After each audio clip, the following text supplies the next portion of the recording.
Nice and warm today. Nice and warm.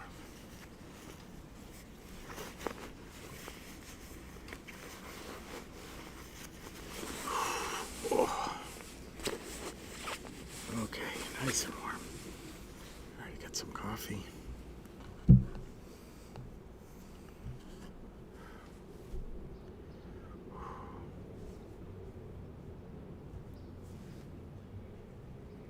High school who retired from the post office.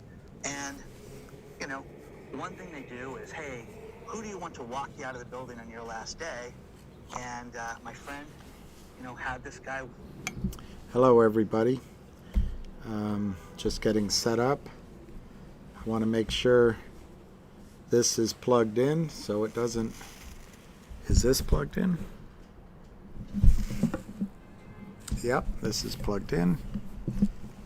And I got to plug this in to make sure our little command center stays going. I'm all nice and warm today, which is kind of nice. Kind of nice that I'm warm. It's not as cold, but I like feeling warm for some reason. And it makes me feel like I can talk to you guys for a while today.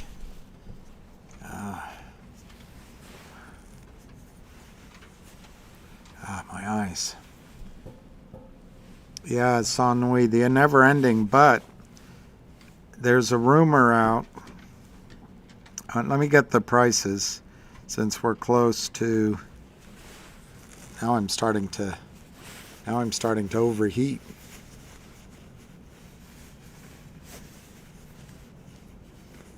It's okay. It's one of those days I'd rather be warm than chilled. So GTII is at 168. Is 200 it's 244.86. That's no volume. 168 by 169.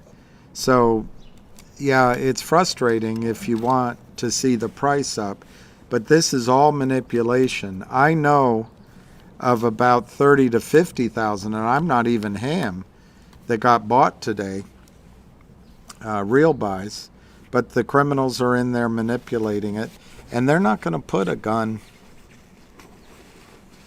They're not going to put a gun in their mouth and pull the trigger. They're going to keep doing it as long as they can, but there's no way out. The rumor is on that that Schwab. I think that Schwab is rumored to be in trouble as a brokerage firm, that there were rumors of its possible demise.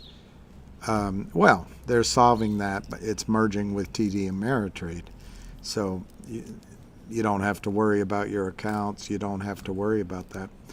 But in the process of putting that together, or by some other means, there's a rumor that TD Ameritrade Schwab now has a 70 million share naked short counterfeit criminal position in GTII.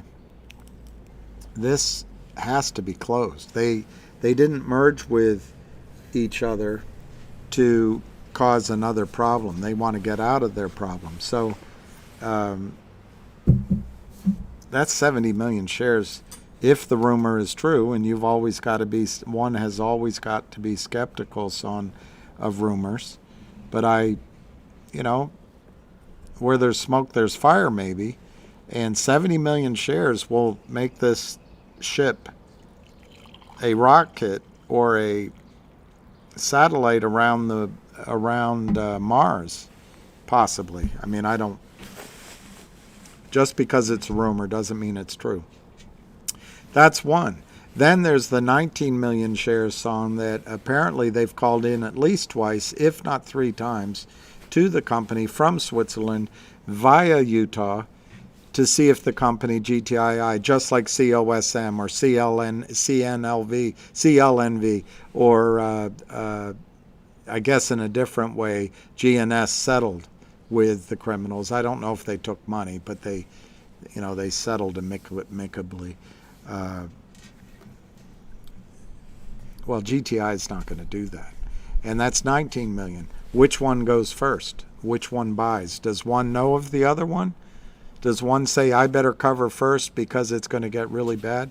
These are error account type things, son. The other thing is, if you read It's Me Still Albee, I'll show it to you.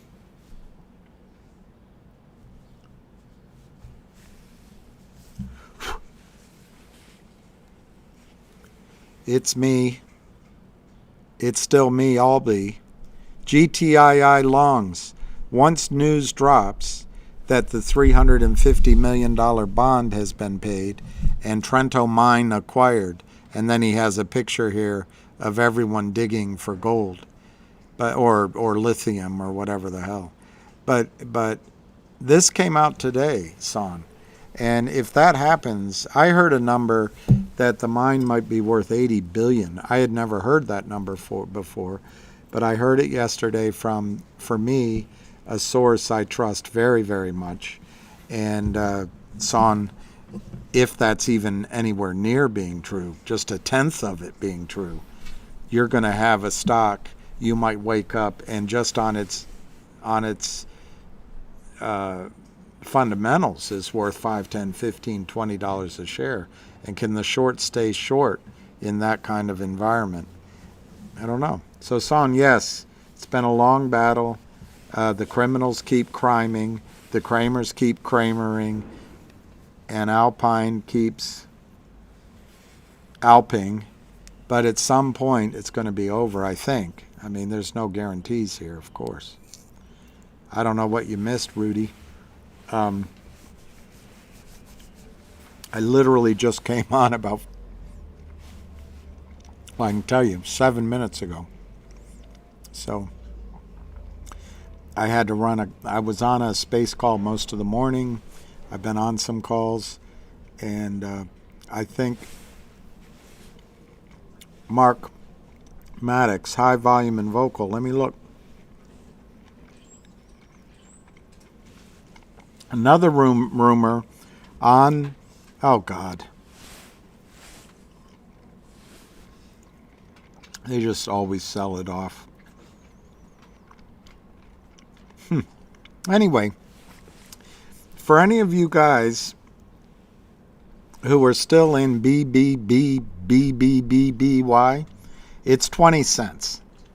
Why don't you get out of it and buy vocal? Or you can get out of that, buy the same number of shares in vocal and pocket the change, or put that change into something else of your choice. Go Logic, CLNV, MMAT.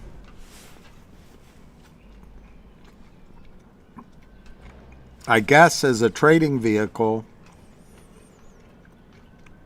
just like Hertz, you might see something in BBBBBY, but at the end of the day, bankruptcy means zero for equity shares. Zip. Zed. Nil. Null set. No room at the inn. Standing room only.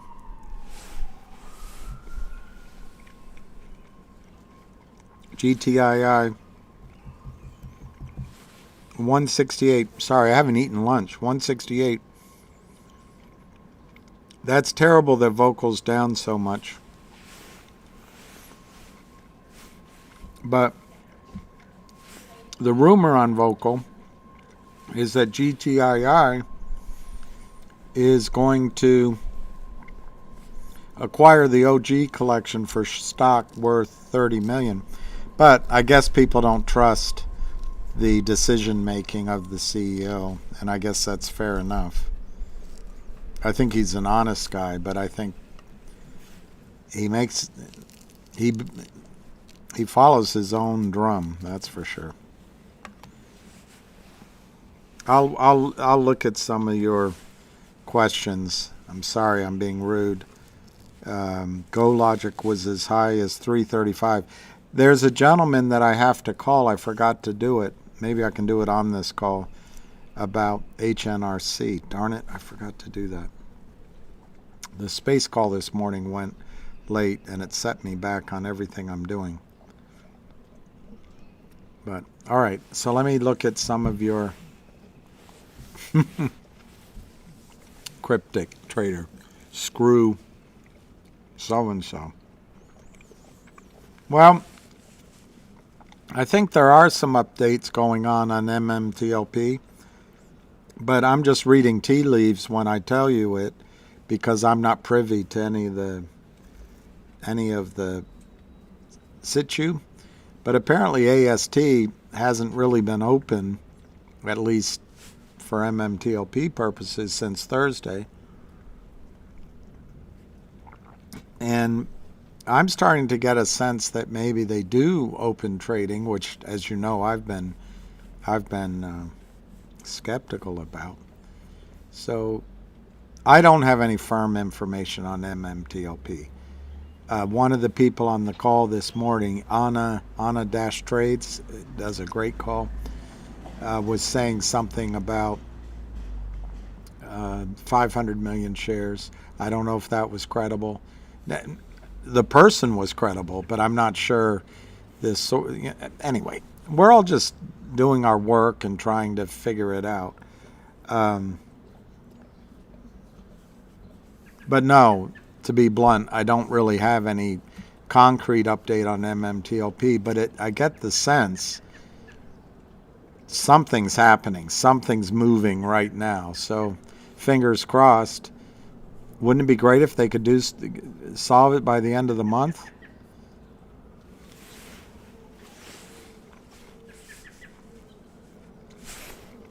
Yeah, Joe. We'll see if they can keep it under 3. It's very low volume. Joe 99. It's very low volume.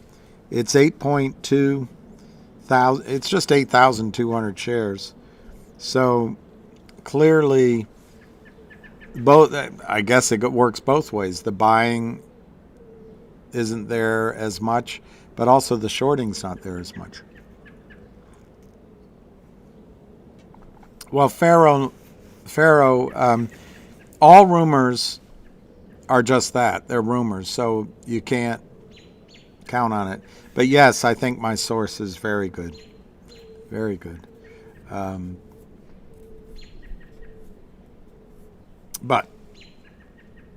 yes, I think it's true.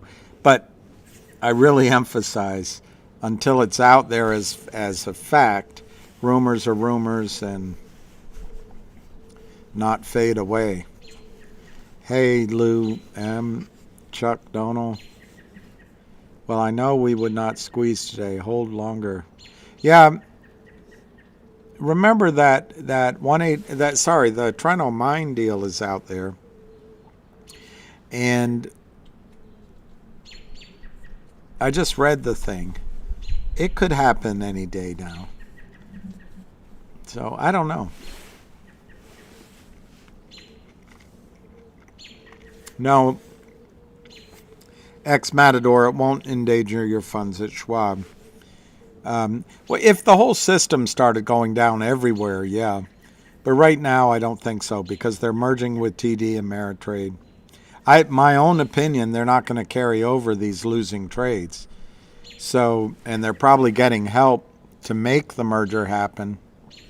If I'm right, my understanding is Schwab is in trouble. So they're probably quietly getting help from the rest of the brokerage community to get it done. So the way I read it, they're going to put that 70 million shares into the error account, buy it in, and whatever the cost is, it'll be absorbed by ultimately the DTCC. But there's a lot of speculation in what I'm saying. It's if, then, and we'll see if it plays out. But no, your money for the time being is not at risk at Schwab. ultimately, if one of these big brokerage houses goes down, if you remember what happened with Revco, the assets you have at a brokerage firm can be seized, can be used. They will use it. They'll use it for themselves, and then they'll settle up with you later on. It's all in the what you signed. So, and you'll have to go through a lawsuit to get it. But that's true of any brokerage firm. So I don't think anything bad's going to happen to Schwab right now.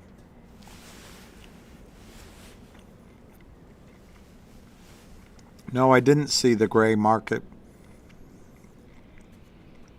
website from Jenny Rebecca. She sent me some stuff, but I literally have been on the phone trying to get things done. Like I say, I haven't eaten lunch, so thank you for letting me eat some whatever these are, mandarins in front of you.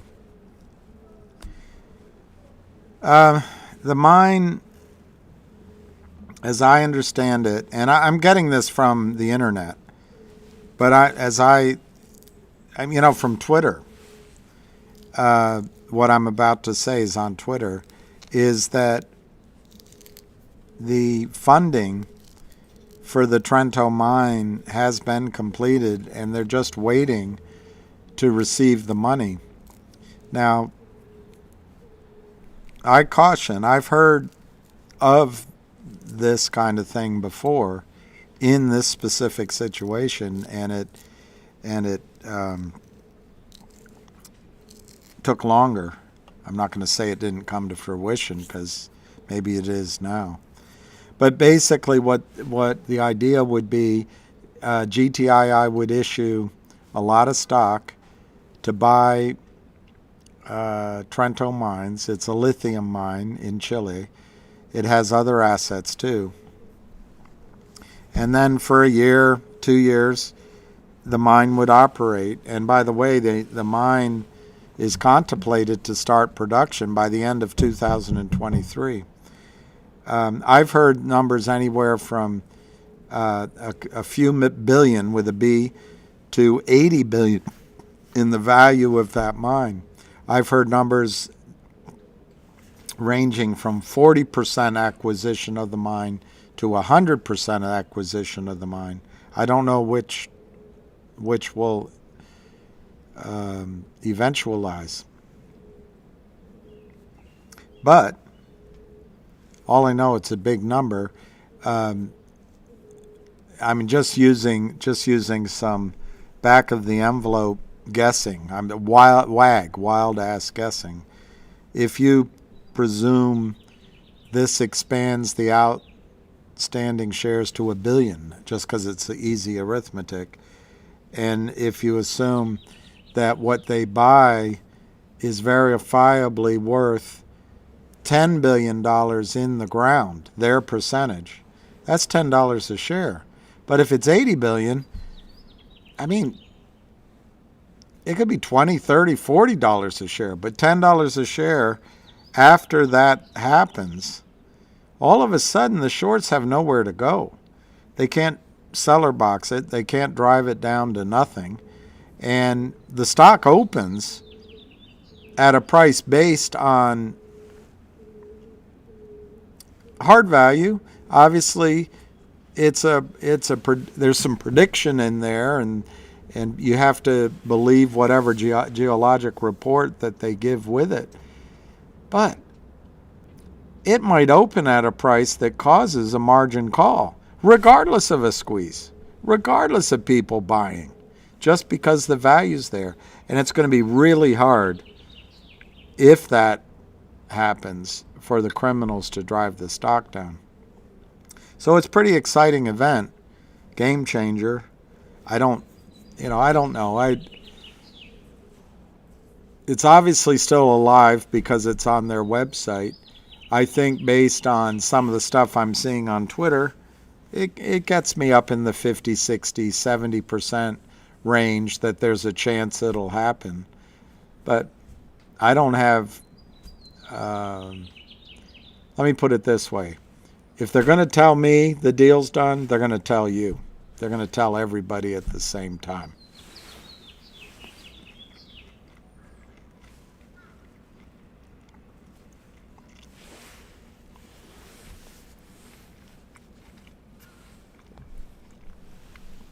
Apparently, HNRC announced they got their approval on their dividend, and it's a new date.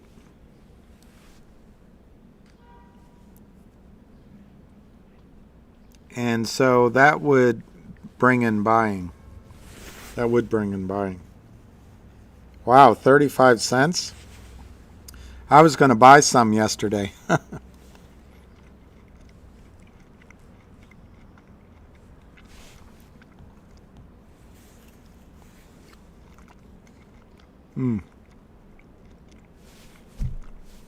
I spent all night, not all night, but I probably spent an hour and a half Googling, going to the SEC, going to FINRA, trying to research what's going on with their dividend.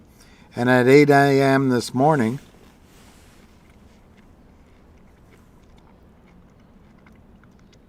so they've changed the record date. That means you can still buy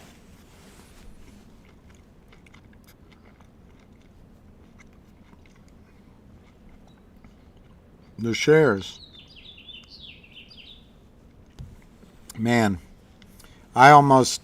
yesterday on a lark, I almost sold my CRTD. I wish I had now that CRTD's down, and bought HNRC. But I didn't know if the dividend's coming. That would have been genius move, though. That would have been genius. But since I'm not a genius, I guess I didn't do it.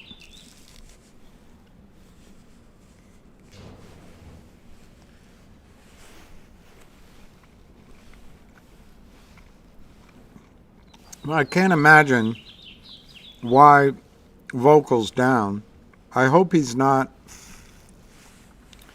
negotiating so difficultly that they can't get a deal done.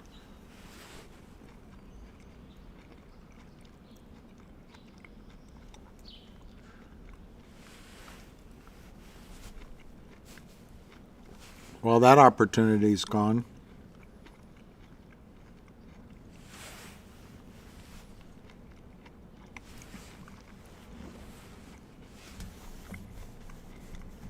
Kind of wish I had done that.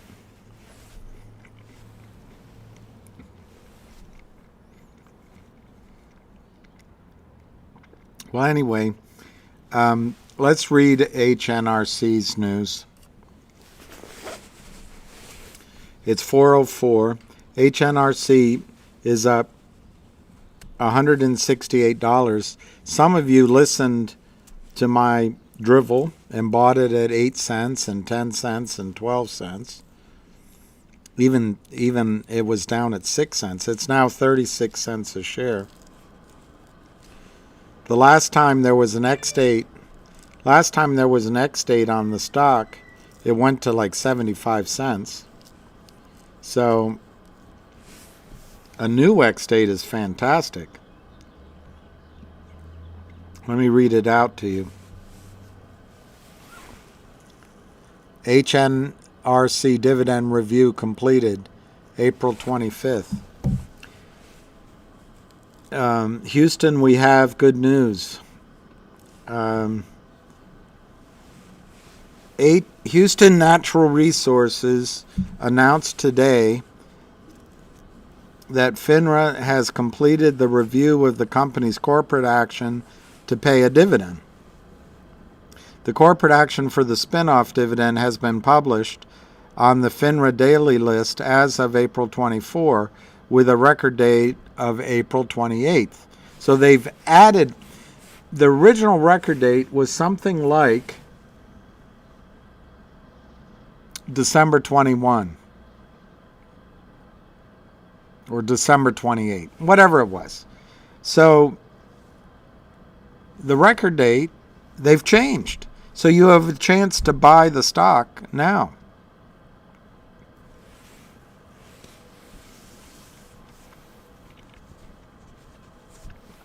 Record date of April 28th, payment date of May 26th. So in a month. Shareholders of record on April 28th. Man, I wish I had bought yesterday.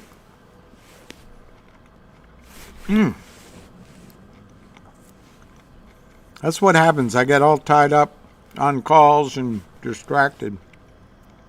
But listen to this, if you can.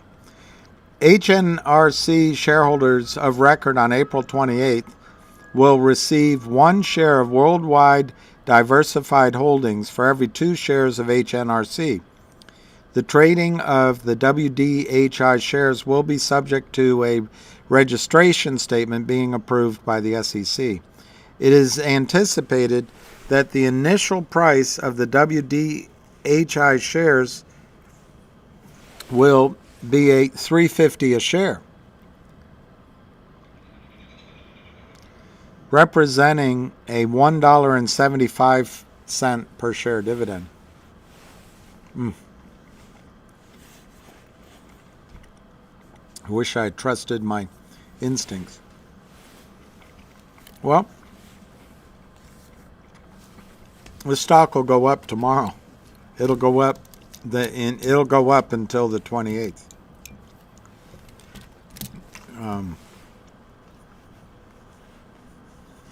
Anyway, they go on.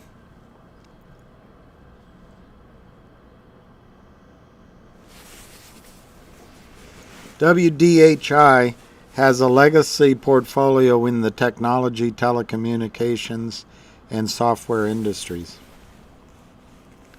It will focus on additional opportunities in artificial intelligence.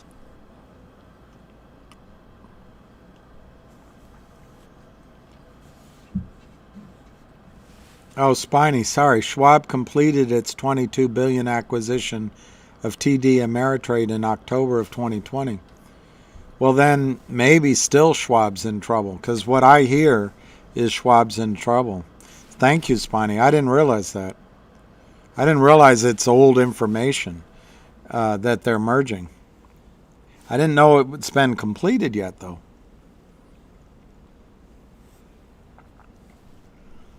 I've heard that there's some trouble there. Mark M. Tom says, just have a gut feeling about TDA. Not good. Okay, so the merger... Sorry, I didn't realize... Was the merger actually final, consummated long ago, or just agreed? Maybe what I'm confused is they're finally integrating the systems. In any event, I don't think they're going to carry this troubled position.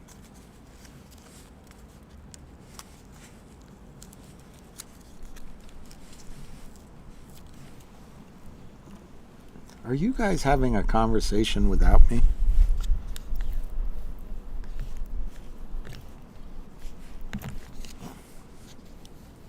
Oh, it was done. Hasn't been rebranded. Thank you, yo. I see, Spiny. Schwab's banking arm might be in trouble, but it's the brokerage is fine. Got it. So everything I was speculating on was wrong.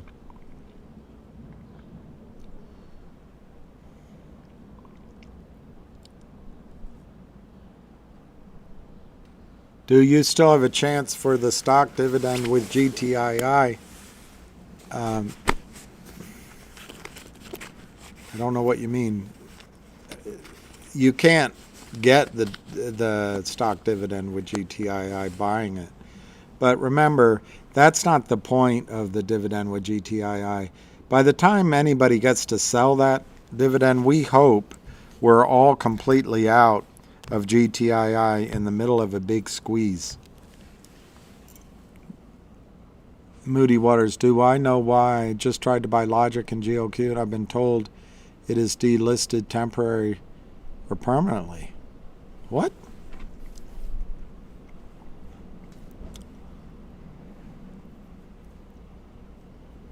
Well, it's too late for me to try to buy anything, but let me look. I wish I had swapped out of stupid CRTD. A little bit of it, anyway.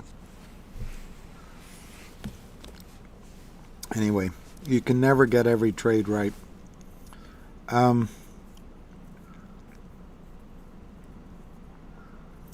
Trying to remember your question.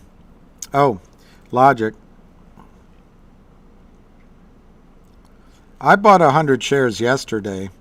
I didn't try today. I shows 56,000 shares traded.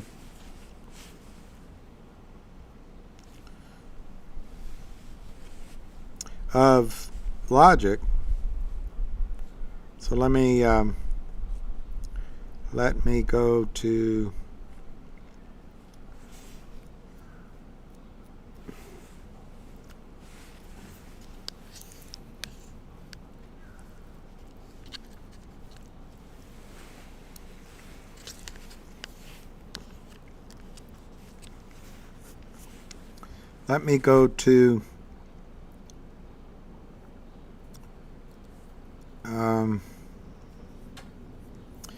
Edgar and see.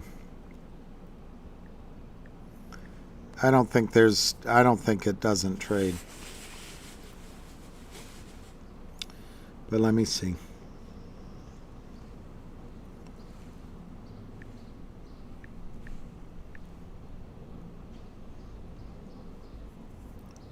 March 31. That's not.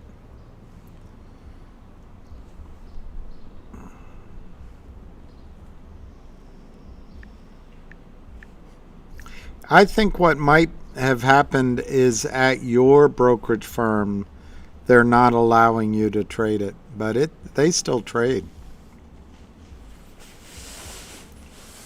They still trade.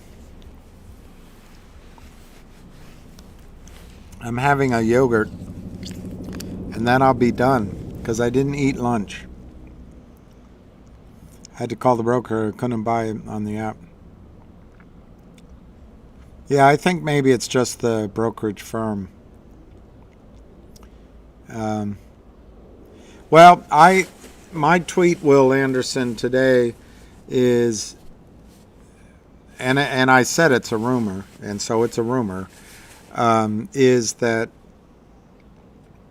Schwab, TD Ameritrade / Schwab has 70 million naked short in GTII. 70 million naked short. You know, everyone says, is your number right? 300 million fake counterfeit shares in GTII? Well, if it's true, just one brokerage firm has 70 million naked short in GTII. And we know Alpine has a concentrated position of naked short. So, I don't know. And we know there's 19 million. If there's 19 million looking to buy and there's 70 million, that's 90 million. It's not 300 million, but it's pretty close.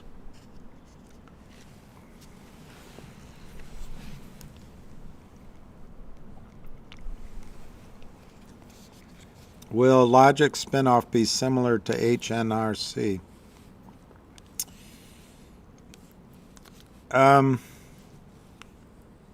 Yeah. In the way you're asking, yes. But and actually maybe more than you realize, HNRC it's a financial guy, and he I wish I hadn't gotten on the space call this morning, because I was going to buy some. Anyway, life is life. Life is such. He sponsored a SPAC, and he's thinking of doing additional ones. So in that sense, they're very similar. But what will happen with Logic soon is and remember, until things are done, there can always be some kind of interference. So I can't promise. It's just, this is what, there's no reason to think it won't happen, but until it does, But anyway, Logic is selling its data logic division into Aubrey SPAC, which already trades at, I think, $10.40. And it's done on some sort of ratio for $114 million worth of shares. So data logic goes into Aubrey SPAC. Aubrey SPAC is going to de-SPAC and become Data Logic, and it has several mergers and acquisitions lined up. I assume they're going to keep the name Data Logic. Simultaneously, the entity called Logic is going to acquire a private company that's worth more than the PRIVE company they already announced, which was at a minimum worth 50 cents a share, but they let that one expire because they have a better deal. And I don't know the exact size of it. I've heard it might be worth $1 a share. It's worth more than 50 cents. So using 75 cents, Logic will initially have its same trading symbol, but they may change that, and they may change the name to reflect the new company that is being acquired. Now, what Logic gets, just like a SPAC, you're going to get whatever, 10, 15% of the new co, whatever is agreed. And you also have 4.5 million shares of GoLogic inside of Logic. So Logic, coming out of the gate, Logic is going to have a record date. I think that'll be in May. Early June, they're going to split in two. The Data Logic part is going to birth at somewhere between $2, well, I'd say $1.50 to $2 in value. Let's use $1.50, the lowest side. The second item this one you're keeping Logic, so you have 2 for 1. The Logic side will be worth 75 cents to $1.25. Let's just call it 75 cents. So 75 cents plus $1.50 is $2.50. That's June. That's the June time frame. And I think by the end of the year, and there's a lot of moving parts. There's a lot of acquisitions in the pipeline. So there's a lot of things that have to be implemented. But I think by the end of the year, exiting 2023, Logic could be an $8 stock. It's a pretty nice move from here.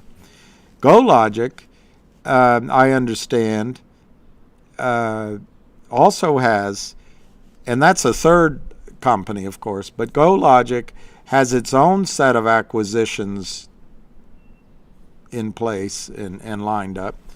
And I understand that GoLogic,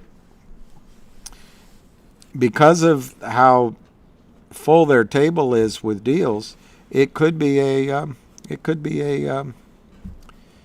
$20 to $25 stock exiting this year. So I'm not, in the short run, I think GoLogic has the potential for a short squeeze. There's 1.1 million shares out. Of that, 700 to 900 are closely held. 200, who knows? And then the shorts, the criminals, started shorting the stock last week and 2 weeks ago because they anticipated shares like mine the legend would be lifted by the S3 that was filed by the company shortly, and that would bring 20 to 25 million shares into the public float. I think the number is 25, but the reason I say 20 to 25 is some of those shares are held by officers and et cetera, and they can't sell. So anyway, the shorts figured in a bit of brilliance, which probably has worked in the past, that, hey, there's going to be a lot of sellers of the stock. And let's sell it now, and then we can buy back into all that selling, because that's all this impatient money. Well,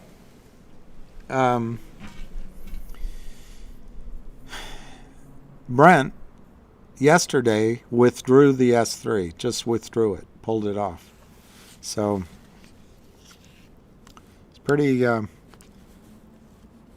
it's a setup in the short run that it looks like he knows for sure, as of data 2 weeks ago, or 2 Fridays ago, that they had sold 153 million shares that don't exist. There was volume last week, so one would assume they were those sellers because they kept it down. It could be as high as 300,000 now. Sorry, it's hundreds of thousands. So there's only maybe 200,000 that might sell at low prices, but those people might be educated and want high prices. So to cover, because I think this was a short-term trade. I don't think these guys got in this trade for anything other than the reason I just told you. The only other thing that might have been going on is Cat's Capital, as trustworthy as they claim to be, they may have been selling shares because Brent was raising $300,000 through Cat's Capital. Well, he's put everything on hold. And until this short position is cleaned up, he's not going to move forward. He's on the warpath. So I think there could be, and on the space call the other night, he said he's encouraging people to buy 100, 200,000, 200 shares. Not very much. Because if enough people buy and the price goes up, there could be buy-ins. There could be a short squeeze. Where is the info? Who is that? Ex-Matador. Can I just repeat myself, Ex-Matador? It's a rumor. Rumor. I heard it in my ear. I put it up on E-Trade, but it's a rumor. There is no published data that you can find. TD Ameritrade Schwab is not going to go out on Wall Street, paint a big target on its chest, and say, "Hey, we're short 70 million shares that we have to cover right away." That's not how it works, Ex-Matador. What usually happens, Ex-Matador, is there's whispers around Wall Street. "Hey, did you hear? I hear there's a problem." Is it true? Who knows for sure? But by the time we know for sure, Ex-Matador, the stock could be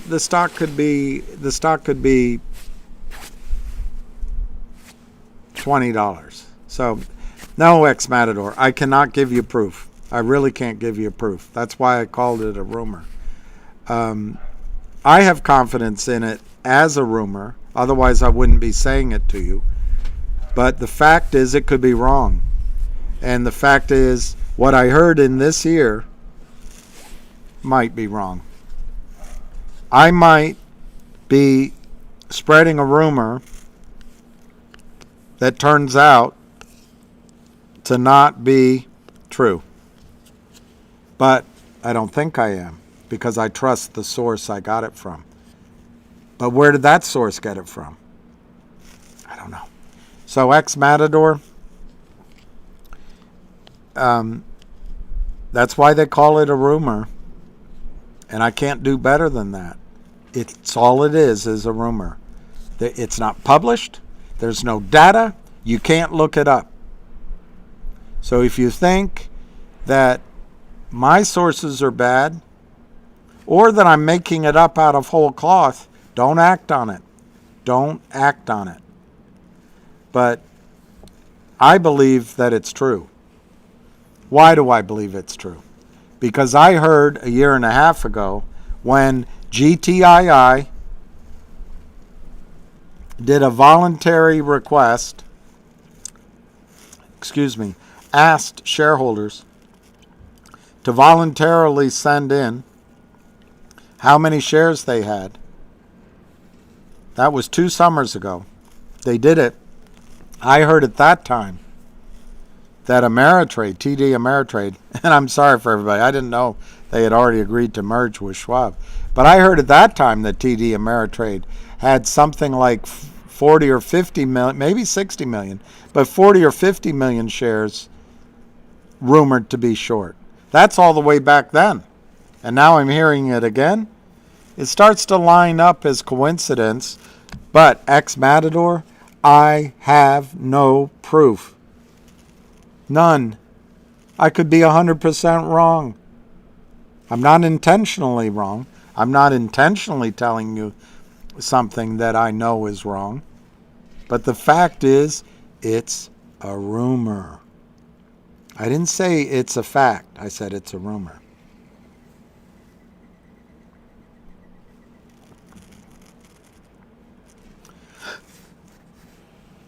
Google, Microsoft, and Visa looking good after hours.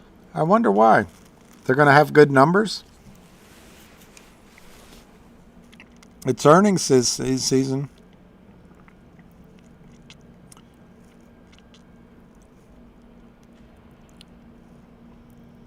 Let me see. Ace is here. Now, ex-Matador, I'm not mad. I'm just... Maybe what you're picking up on is, or I'm expressing, is the fact that this is the kind of rumor that I would share with 2 or 3 people, and they would be experienced on Wall Street. I wouldn't have to say, hey, I wouldn't have to go through that explanation. But here I am telling a lot of people, and maybe I shouldn't have. Because traders digest rumors knowing that rumors, maybe it's true, maybe it's not. It's just more information. Well, GTII is rumored to buy the OG collection. It was on the Twitters. Where is the info? Anyway. It's in my head, so, and I got it over the phone. Yeah, that's what I hear, Pete Tong. I'm a YouTube legend? Ex-Matador, I doubt I'm a legend. I'm not even a legend in my own mind. There's Ace is the place for the helpful, technical man.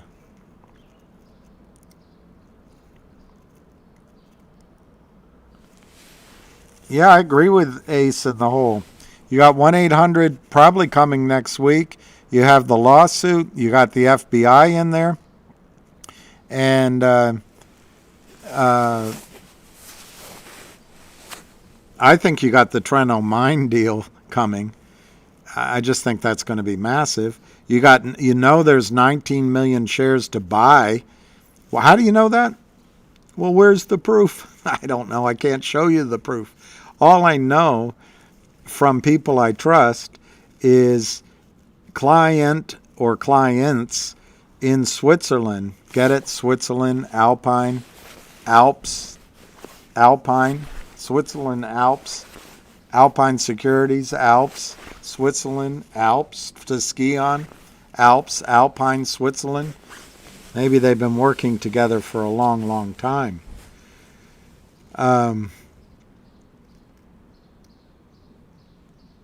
Apparently, client or clients from Switzerland have called in to Reichman to see if GTII would sell newly issued shares, either out of the kindness of his heart or because he's desperate to bring in $30 million, because they'll drive it down to 150, 125 by the time they strike the deal. Call it 150. We want or call it a little bit over 150. We want 19 million shares to cover our problem, and we'll help you out. We'll wire $30 million to you.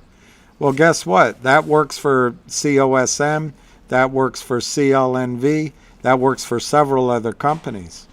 Not that they made the wrong decision. Everybody's got to make their own decisions. They're not going to do it at GTII. And that's the advantage of GTII as an investment, in my judgment. Yeah, they called again. They called at least twice. They called at least twice. And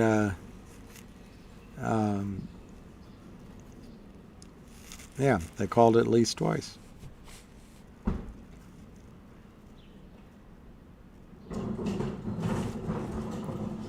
That's it, Rocky. Ace doesn't know that? That Ace is the place for the helpful hardware man. We have an Ace Hardware right over here, and they're great. And I say it with, it's a great store, and it's men and women, and they're all very helpful. And it's always I love hardware stores anyway, but it's always a great place to be. So I say it with full respect. It's a very respectful thing when I sing that. No, it's LGIQ is what I'm talking about. LGIQ. What's LOGC? I don't know that. Wish we could get the phone recording of that call that I received. Even if I had it, I wouldn't share it. I just want to be clear. It's a rumor. And that's all I can say. It's a rumor.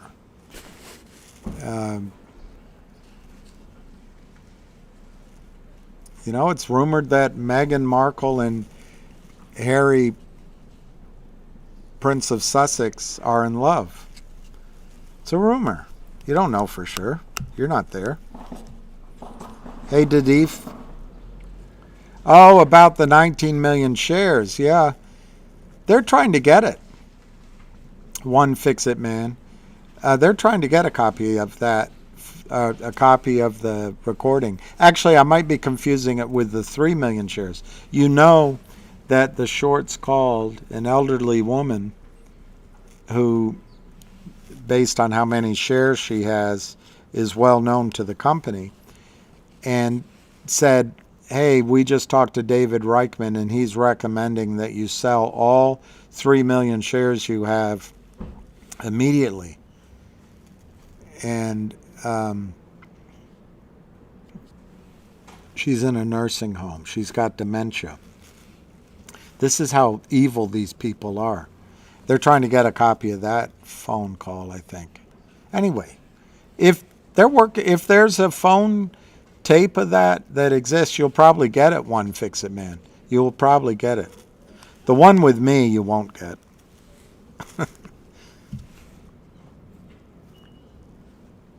Mainly because I didn't record it. All right, let me see what I missed. Go for a taco. I'm amazed at HNRC. Yesterday, and I studied it all night because I was going to come on this call and suggest it to everybody as a trade. But he who hesitates snoozes. She didn't sell, no. She doesn't even know how to do it. She's got dementia. It's so criminal. But she didn't sell, and she's not going to. She's not going to.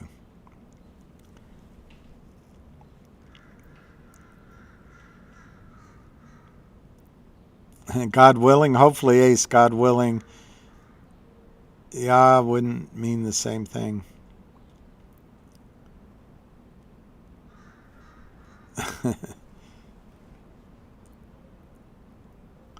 Yeah, then we will know. Yeah, they called again. And what I was unclear about is if they did it 3 times, but they did it twice. Well, Mark, that's right. I saw that gap. But, for all the fighting, this is my fight, my $2 billion fight, I'm doing this. He was following or trying to follow the guidelines that Ham provided. And I think he did a good job, and I think his intentions are good. But it just shows that these CEOs, one, because he's out there, there's a mark on his back. But these CEOs have a really tough job. They believe the smiling faces, and they worked with an attorney, and the attorney organized a settlement with the shorts, amicable. And what does that do for the shorts? They just keep selling. They have. Love has no pride. The shorts have no pride. Well, I don't know if they might have pride, but they have no ethics.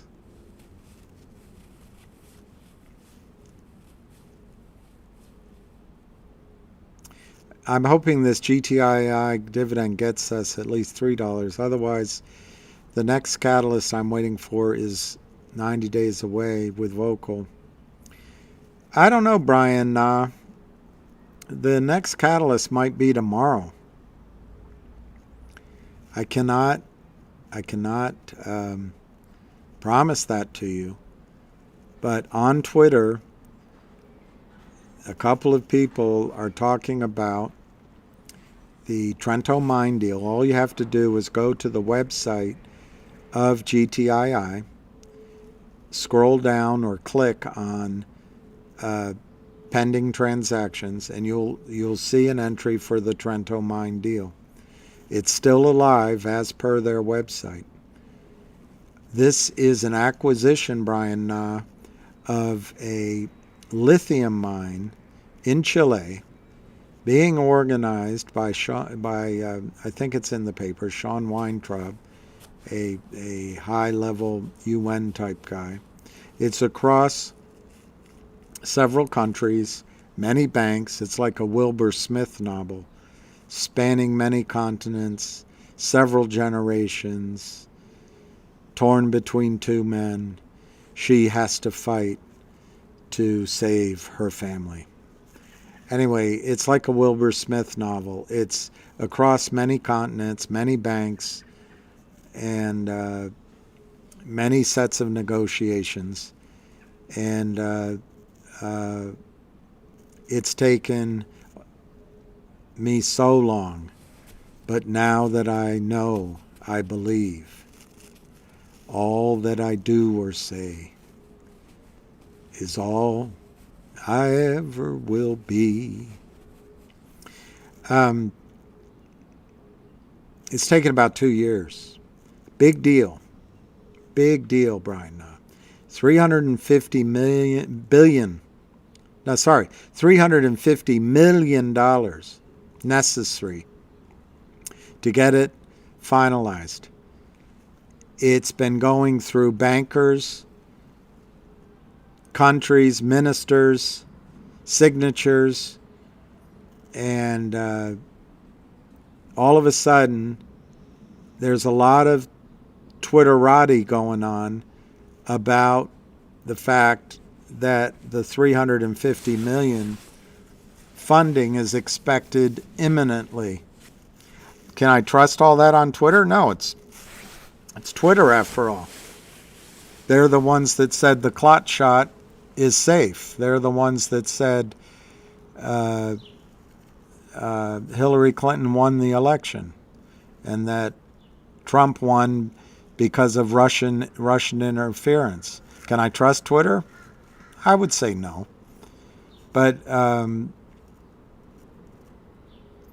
it's on Twitter. So Brian if $350 million is released by the banks in published data that's already out by GTII, the Trento mine is worth billions of dollars of lithium.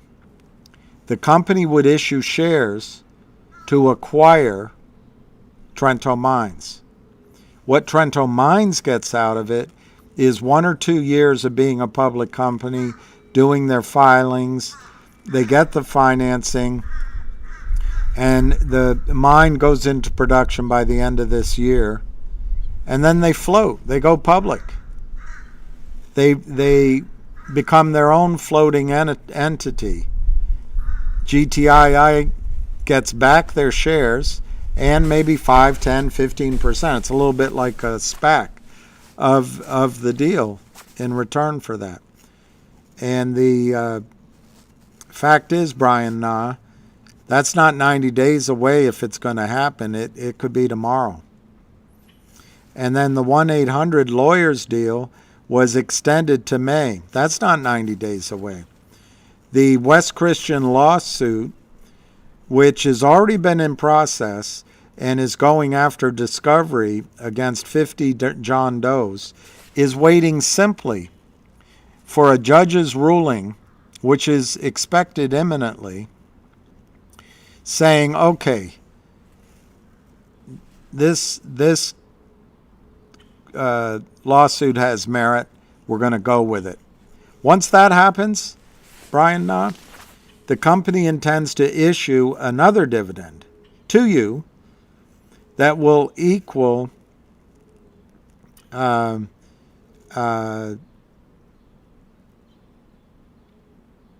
percentage per share of the settlement which West Christian can get against these deep-pocketed firms who have defrauded you.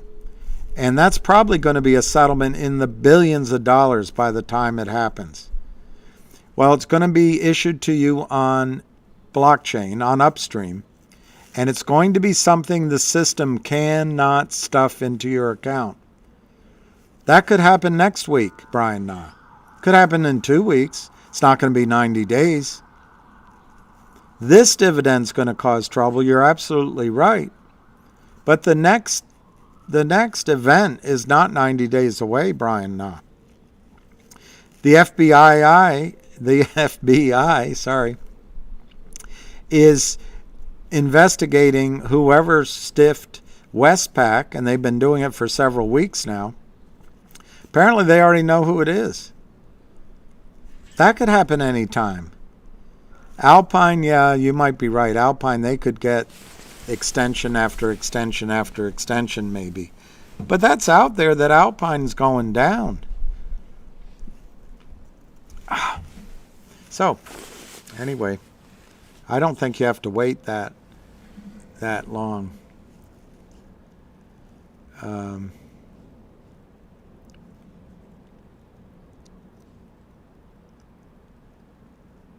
Cindy Lou Who. You've had children, haven't you? I never had, but I had a little brother. He went through a phase. Billy, why when the sun comes up do the clouds, I'd answer it. Okay, but why okay, Peter. Why when the rain comes, the wiper, well, because but why? Anyway, it's a little like that. But hey, everyone here deserves their question to be answered, and not everyone understands some of this at the same rates, which is normal. It's not an insult. It's not an insult at all. It's a lot to absorb, particularly coming from a person like me. All right, 169 GTII. Look, 140 bid to 194. Haven't seen, well, I did see something like that last week. But that's an interesting spread. It used to be when they shut the desks down, when the trading happened at a brokerage firm, they would expand the bid and the ask because they didn't want to buy any stock and they didn't want to sell any while they were away from their computers. Yeah, Fritz Flappy Ears. Look, with GTII, I'm sure it's a lot like the scientists down in LA watching the seismographs. They've probably warned of the big one several times and been wrong. Or it's somewhat like someone up at Mount Washington, is it? Seeing some rumbles and saying, uh-oh, the volcano's going to go. More earthquakes have probably been predicted than have happened. More volcanoes, predictions of volcanic eruptions have happened than actual eruptions, I'm sure. Well, in this case, all I'm saying to you is with GTI, over the last 2 weeks, the things that are lining up, this is what you want to be seeing, even at this volume. Low volume. They can't get it down. They're not allowing it to go up. All the things in place. Yeah, I think GTII could squeeze. I hope your GTC orders are in. I think it could squeeze any time. If the 19 million shares says, uh-oh, there's 70 million shares out there to buy, the 19 calls their trading desk and says, buy 19. I want to be out of it by 5 o'clock. Remember that movie? You can be smarter.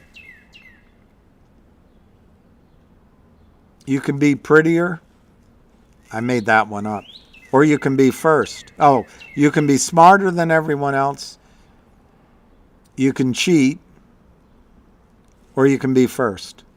Maybe they just want to get out and be first.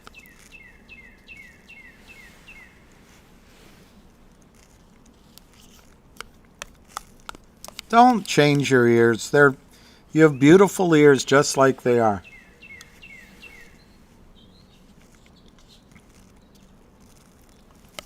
Yeah, who said it? Yo got it. Yo got the reference.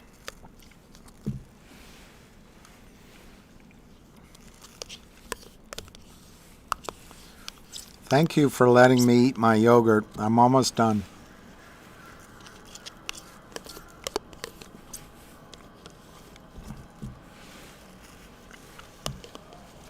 Then I'm going to give you a lecture on quantum physics and why it's wrong. Or I could give you, margin call. Or I could give you a lecture on why the Big Bang Theory is proving to be wrong too. Let's see if there's any updates on Twitter from. Do you know who I want to go see? I'll tell you who I want to go see. What did he say? I'm Yogi Bear. I want to see what. I'm Yogi Bear. All right, that's a pinned tweet.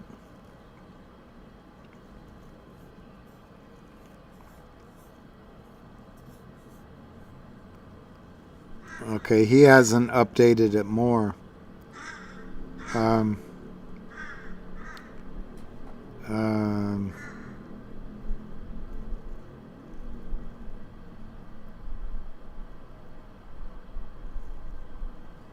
No, he didn't. I was looking up It's Still Me Albee to see if there's any new news on GTII from him.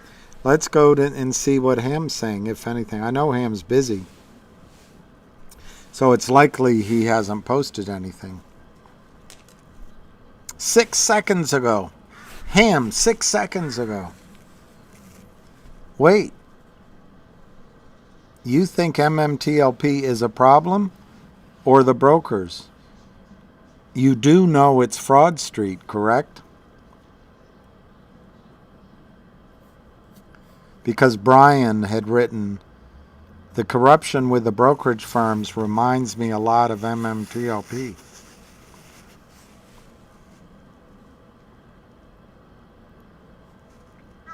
Let's see what else he wrote. 1 minute ago, Ham wrote, someone asked him, do you think TD Ameritrade will try to give us the runaround? And Ham said, not with a problem like that.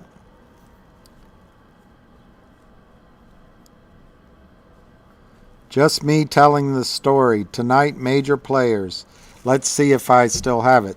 So he's going to be telling the GTII story to major players tonight.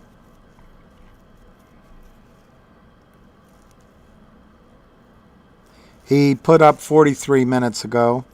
And for those of you who have forgotten about this,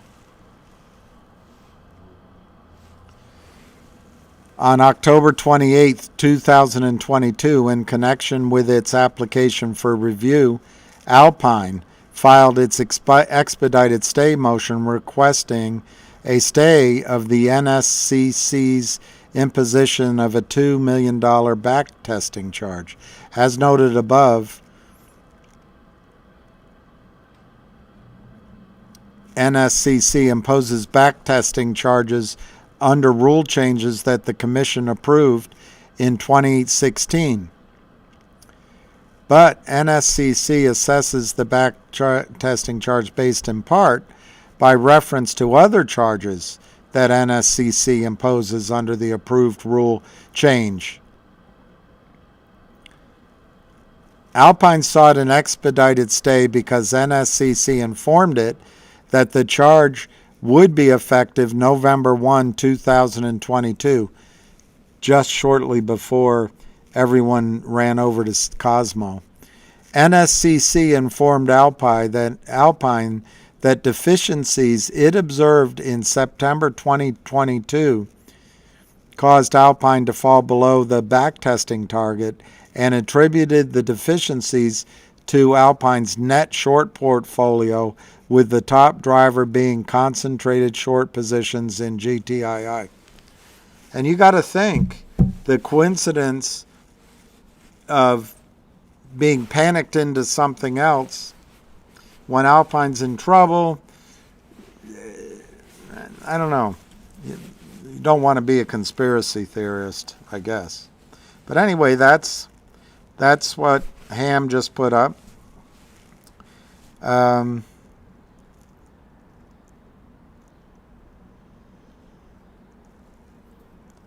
Ham, 46 minutes ago. Ham. Wow, I just found that out. What if they own 80 million shares and the DCC has only 10 million? GTII, that number would then be the counterfeit shares bought by the investors. Responding to lost my arsh in MMTLP, Schwab and TD Ameritrade formally completing merger formats and all customer accounts in 31 days. That's what I was referring to. When they do that, they're not going to want to keep this trouble on the books. It's all about the base.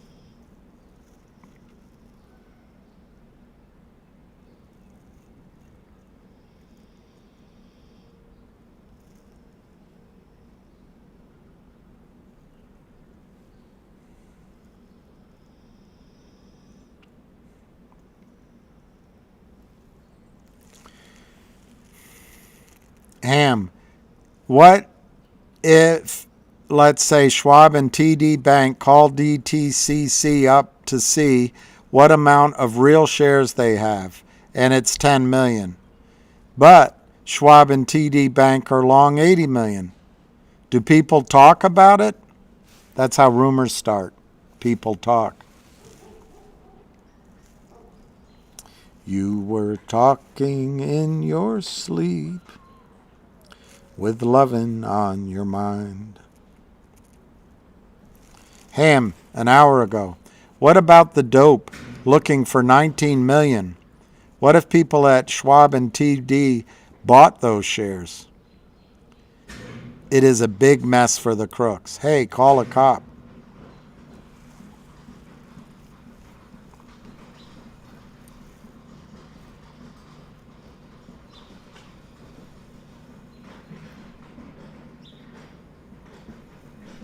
Six hours ago, the home of chocolate looking for stock, 19 million. Not going to be easy to find, we all know.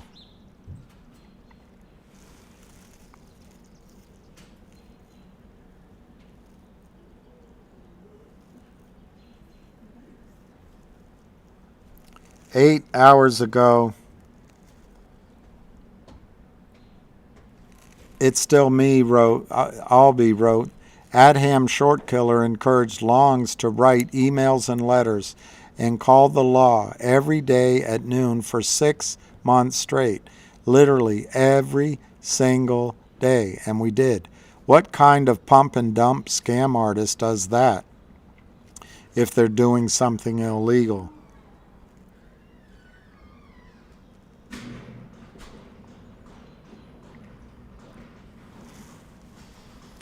And Ham responded, GTII, who calls the police? Not a crook. The Kramer Center did. We have for 2.5 years.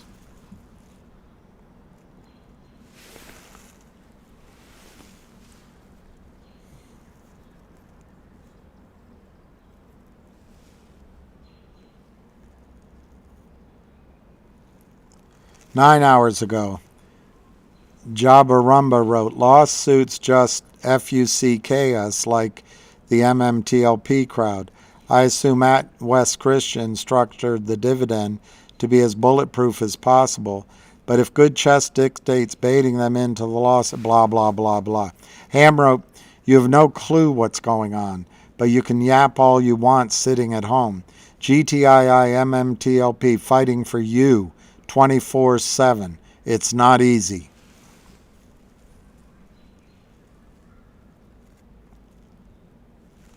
Ham, 9 hours ago. It's a major fraud. Been fighting for 23 years. But the rewards are something you will never see in your lifetime. What he means is you'll never see anything like it in your lifetime. That's why we are fighting. Life changing.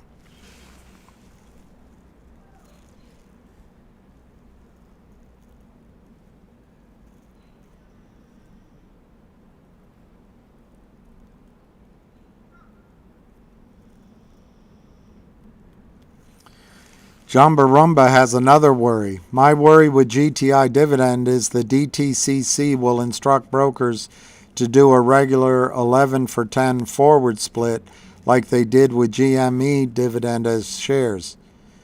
Blah, blah, blah, blah. Ham, you do realize we have lawyers, Wes, Christian, watching what they do. We want them to make stupid moves. GTII. It only makes it worse. Can't hide for long.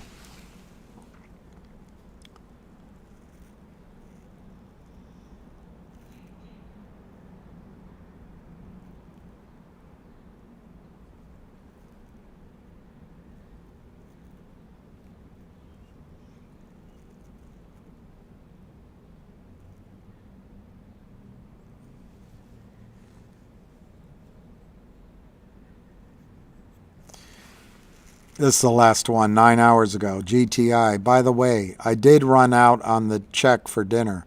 John Berta did pay. I always pay for breakfast, never dinner is my move. Learned from Dirty Mayo.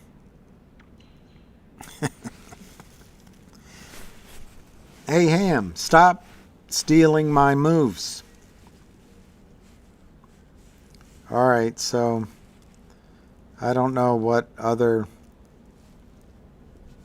what's the point of being alive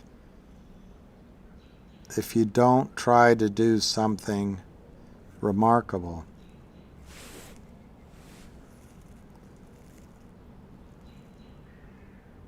I find that when you have a real interest in life and a curious life, that sleep is not the most important thing. Martha Stewart. Norm MacDonald at the president's correspondence dinner. He said, I see we have Martha Stewart in the audience. Save all the bones and carcass of your chicken, and later on she's going to show us how we can make a birdhouse. She smiled and laughed. Mike Kuzi, you've been holding for 2+ years. Any good news? Well, number one, Mike Kuzi, I doubt you've been holding for 2+ years, unless you're not talking about GTII. Well, I guess it could be 2+. You're right. I guess the soonest you would have bought it would be January, February. So you're right, 2+ years. I just went through the news on GTII. But I can give it to you again. One, I'm going to tell you what I think's coming. I can't prove it, but you can rewind it, get all my caveats. One, any day now, Trento Mine, $1 billion deal.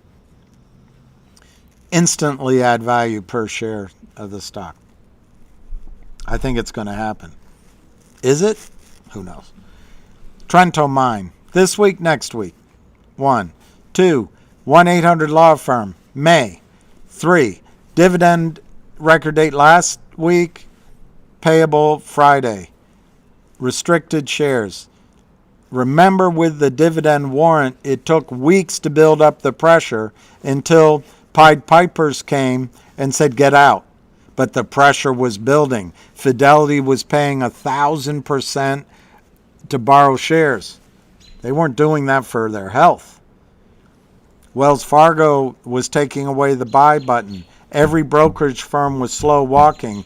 And then the Pied Pipers said, hey, follow me over here. And we let the air go out of the balloon. But this time, I don't think that's going to happen again, which is good. And the good news is, because they did that, there's another 125 million shares that have been counterfeited into non-existence.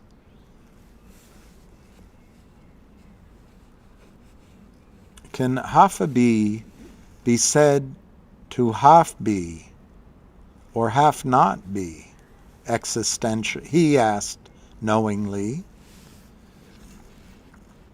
Eric the half be. So anyway, there's more shares to cover is my point. So the dividend is the third thing. That'll be this Friday.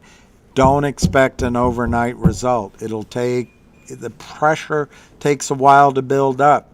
And if you get bored and want to go buy COSM, be my guest. But this time I suggest we wait to let the pressure blow the lid off the whole situation. Then there's 1-800 Law Firm in May. We haven't heard yet about the audit, but it should be finished shortly. Ham is down meeting with the large whales. He's going to be talking to him tonight. Does that have any impact? Who knows? But he's one smooth talker. He's a smooth operator.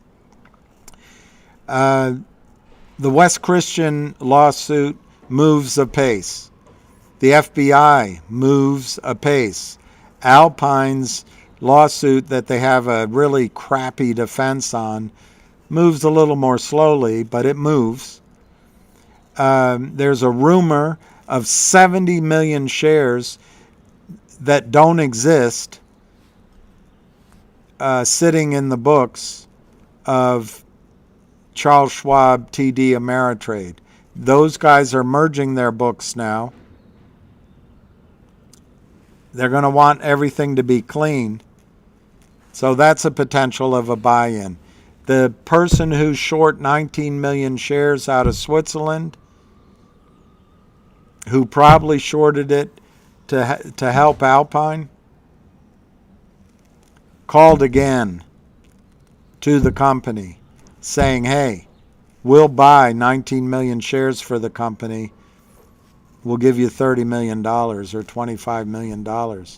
Guess what the company said? Like my client tells me, you better learn 2 words. You better learn to say 2 words.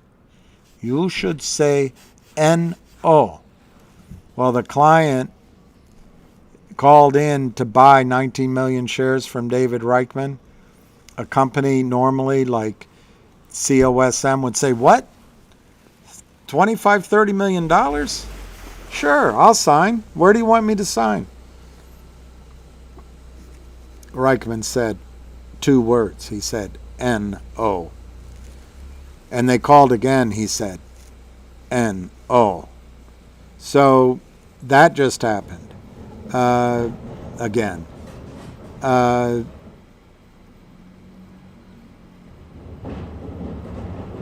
That's about it that's going on. I don't know what else you need. I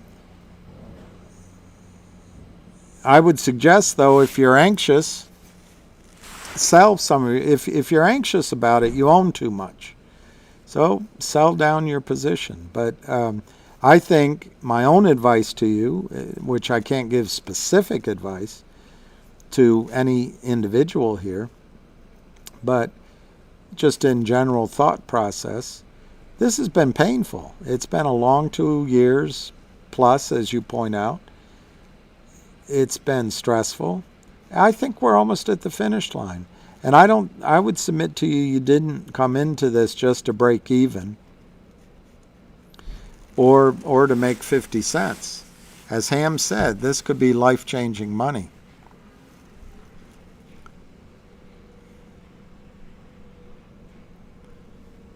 Kryptonian, Reichman going to complete succession on them. I'm not positive what that means, but why would GTII not accept the buy-in? Well, number one, it's not a buy-in. Here's what happened with COSM. Remember, it was going to squeeze. Everyone got in it, fear of missing out. They drove it to $24. They didn't even, TD Ameritrade didn't even let you trade it that Friday.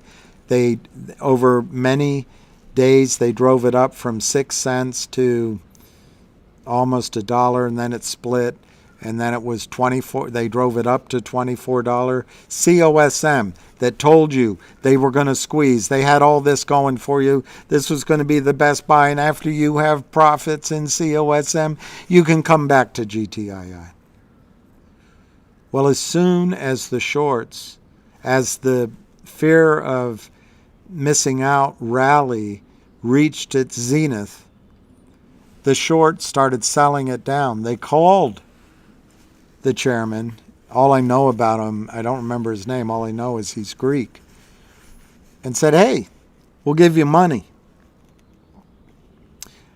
My memory of that amount of money was $35 million. And he said, hell yeah, let's do a deal. We'll give you new shares. I'll take that money.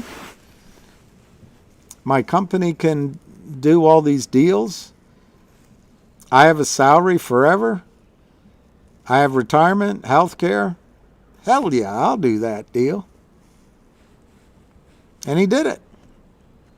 He did it $11. Down from $24. Killed the squeeze. I don't know where the stock's trading right now.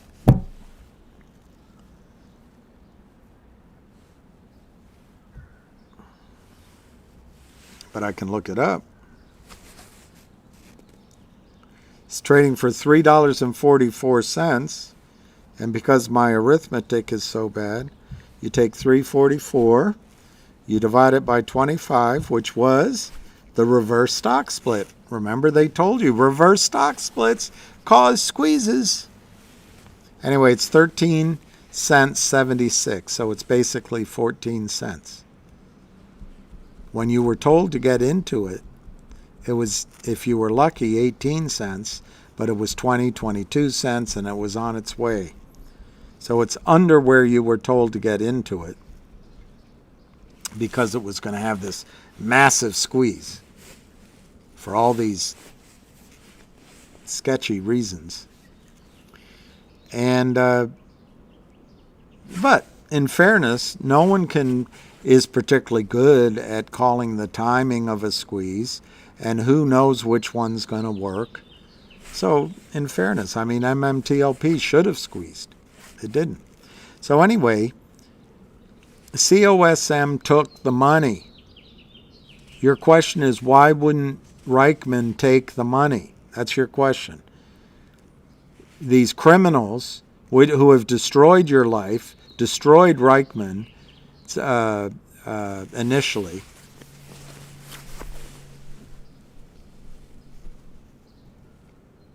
call in and say, we're going to buy 19 million shares from you at 19 million shares at the closing price of $1.69, $32 million. Now, my guess is they would, because they're so self-important, they would negotiate some kind of discount. Let's just say it's $30 million. Your question is, why wouldn't Reichman take $30 million? Is he some kind of loony? And I think you're asking it as if you're saying it doesn't make sense, therefore the story is all fraud.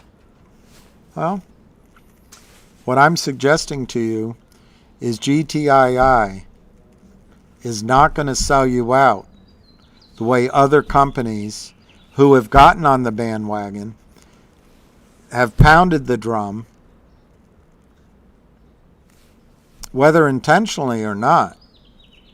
They've at least, at a minimum, made missteps that have had the effect of harming you and harming the potential for a squeeze. And then they keep going with it. Remember, they've already put the money in their bank. They're already collecting money every month in salaries and consulting fees. They've done all that. The stocks FOMO'd up. They collapsed. They did their deals.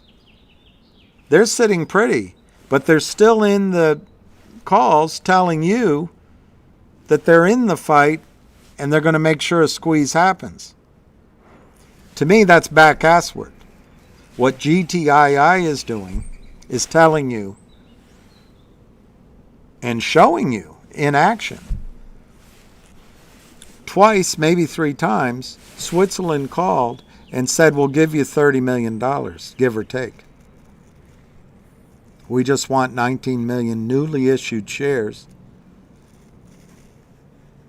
so that we can settle up this problem we have, probably because the regulators are looking at it now that Credit Suisse is merging with UBS. So you're asking, why wouldn't Reichman take that, as if the story has a huge flaw in it? Well, if you don't believe that Reichman won't take it, and if you don't believe that he didn't take it, and you think it's all a lie, I really recommend to you get out. I'm sure you're not in GTII, but if you're in it, get out now. There's volume, you can get out. 177, you can get out. There's other stocks to be in. Plenty of them. HNRC just went up 200%, darn it. While I'm doing all this, I didn't buy a little bit more. That's all right. But there's plenty of other stocks. You don't believe this story? You think I'm lying to you? Or that I am being lied to myself? Just get out. It's not worth all that. This is not worth the mental exercise. If you don't believe, I try to give you the information as I hear it. I try to define the risks and the reward. If you want to question every single step of the way as if somehow I'm trying to pull one over on you, just get out. It's not worth it. It really isn't worth it. There's the birds sing, dogs are happy, there's green, flowers are coming up.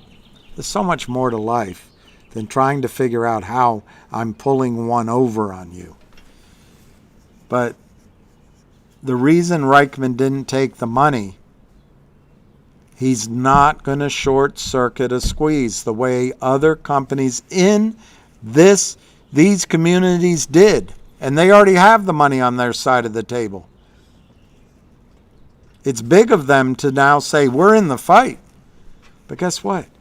GTII doesn't have that money on their side of the table yet.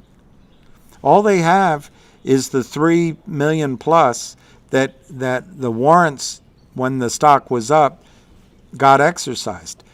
I remind you, for reasons I will never quite be able to accept, because a lot of the reasons given were false and misleading. Everybody got out and the stock came back down. So a lot of those warrants didn't get exercised. And the brokerage firms were slow walking it. Anyway, they got the 2 million, something like that.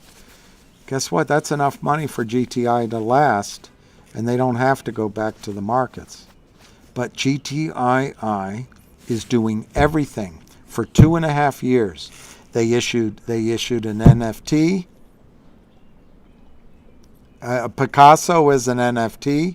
They bought another Picasso to issue as an NFT. Guess what? FINRA said, nah, you can't do it. But we didn't know that at first. I'm using the global we. They bought Beyond Blockchain or whatever to issue their own coin, and then they sold Beyond Blockchain back and kept 10% or something. But that got blocked by FINRA. They bought Dogecoin to distribute to everybody. I think they bought 30 million times 4. I guess 120 million Dogecoin. Something like that. Whatever it is, it was. With the point of distributing it to you, FINRA said no to that. They created a warrant as a special dividend, which was working until at least 3 gentlemen came and told you, we got a better one over here. You can judge, 1, whether they were truthful, 2, whether they knew what they were talking about, and 3, whether the idea worked. You can judge that. I won't judge that. But it had the effect of stopping in its tracks whatever squeeze was happening then. But the company didn't give up. They hired Wes Christian. Guess what? They hired him first. Everybody else is taking credit for doing that. That's fine. I got to take this call.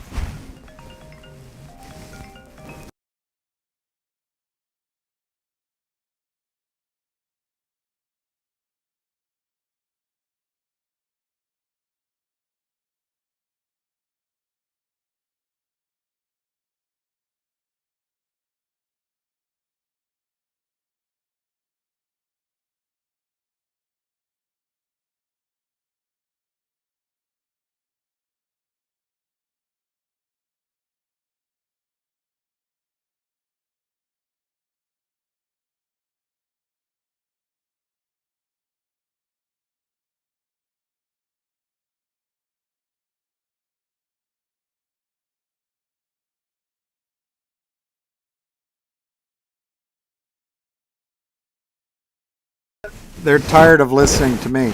Hey everybody. This is Brent Sun. Sorry. I was told, anyway, it's Brent, S-U-E-N, Brent Sun. And from Logic and Go Logic, he asked me, one of his friends was listening to me, and apparently I got something wrong. He asked for me to clarify it. I said, why don't you tell him directly? And very graciously he has. He doesn't have a lot of time, but he wants to go over a couple of items. Go ahead, Brent. Hey, thanks, Bill. I hope everyone can hear me. So a friend of mine was listening in. Bill didn't get anything incorrect, but I wanted to clarify something that I think the Logic, the LGIQ audience might have seen. There is a trading halt on the NEO in Canada only, and that was intentional. The IPO in Canada 2 years ago has done nothing but result in short selling from the warrant holders that received warrants in the IPO, and I've been trying to delist for 7 months, and so we finally achieved that. So there's a trading halt there. Anyone who has shares they bought in Canada, those shares are fungible. You can still trade them on the OTC. But this was deliberate. So we are not trading on the NEO. We're still on the QX, and that was intentional. I think there was some confusion about Go Logic and whatnot, but GoLogic only trades on the OTC market for now. So I hope that was clear. That's brilliant, because somebody did ask me, and now you had told me that. I forgot, and I totally fumbled the answer. You're exactly. No. You've got plenty going on, but I wanted the audience to better understand that. Somebody just said that a break above 5150 on Logic would be a breakout. I don't know where Logic breaks out, but it's all very exciting. And you did exactly what you said you were going to do. You pulled the S3, and now these guys are stranded. In theory, yes. I've continued to gather some information on this. The broker that is doing these trades has said that they can hold the short indefinitely, but there are margin call consequences when the share price moves to certain levels. Right. And so whomever is trying to free up these shares will have to put up money if the stock closes at 3, and then if it took out other levels of, say, 354, 455, etc., it ends up creating a huge margin call, or they'll be bought in. So that's the ideal scenario there. There wasn't any chance that Cat's Capital was selling stock in the market before they gave you $300,000, thereby giving you your own money. Do you think? Was that possible? Yeah. Not Cat's. Cat's Capital? Whatever the capital firm was, I got it wrong. The name of the capital firm. Kraft. Yeah. No, they haven't done the uplisting yet, and it's not principal funding. They're a retail brokerage firm. Okay. They were going to do an uplisting, which is just like an IPO. They would raise the money from individual investors who want to participate in the uplisting placement. So they don't do their own investments. So good question though. There are firms that do that, but they try to brand themselves as funds. Folks like Lind or L1 or exactly. Some of those people. So this would have been a group where their own clients would have been investing in your offering as retail clients. It's a small brokerage firm, retail only. We would have been stock only. I'll get that back on track. We are looking for alternatives to the S3. What would happen? I remember the rules. The securities laws about accredited investors, and there's an exemption for 28 or 32 investors. What would happen if there's a group of investors out here that would be willing to give you money in a prospectus deal directly, and it wouldn't have to go through a brokerage firm? We could absolutely do that. I mean, 300,000 is such a. We were actually going to raise. Yeah, they were going to raise $3 million. Oh, $3 million. $3 million. All right. Just an extra zero on there.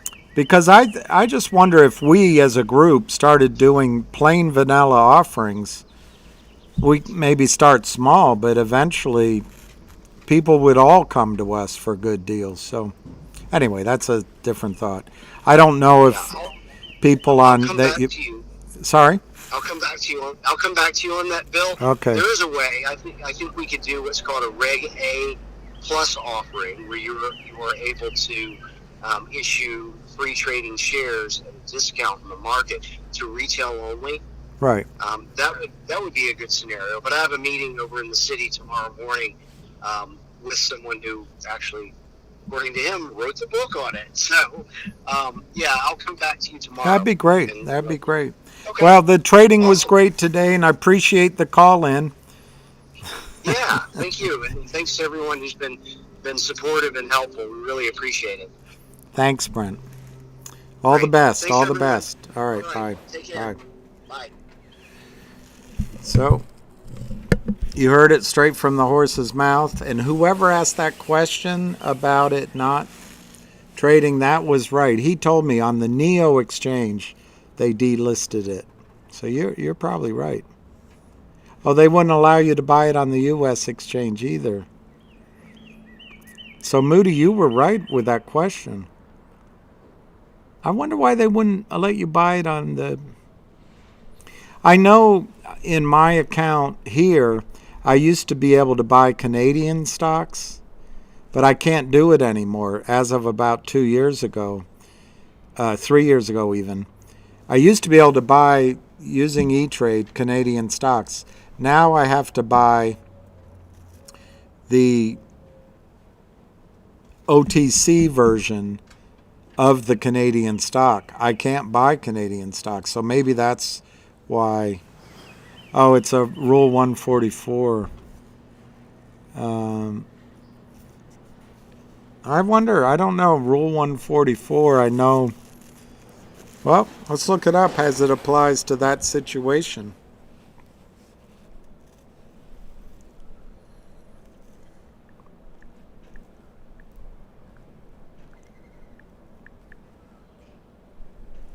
Rule 144.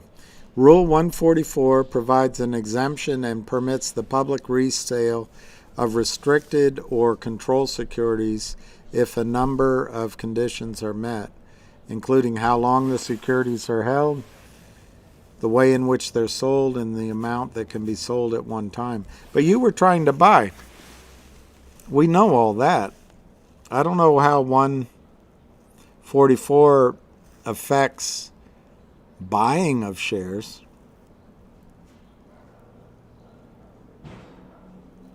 Oh, persons deemed not to be engaged in a distribution. Rule 144 is not an exclusive safe harbor. A person who does not meet all of the applicable conditions may claim other available exemptions. It's an SEC rule which provides a safe harbor for resale of restricted securities and controlled securities. So maybe it's the resale. I don't know why they wouldn't let you buy. I really don't know why they wouldn't let you buy.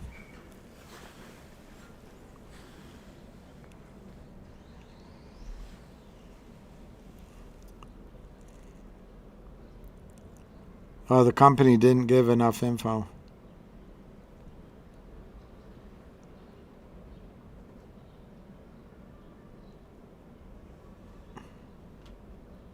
Don't pick on Cindy Lou Who. We're all frustrated. We have to forgive each other.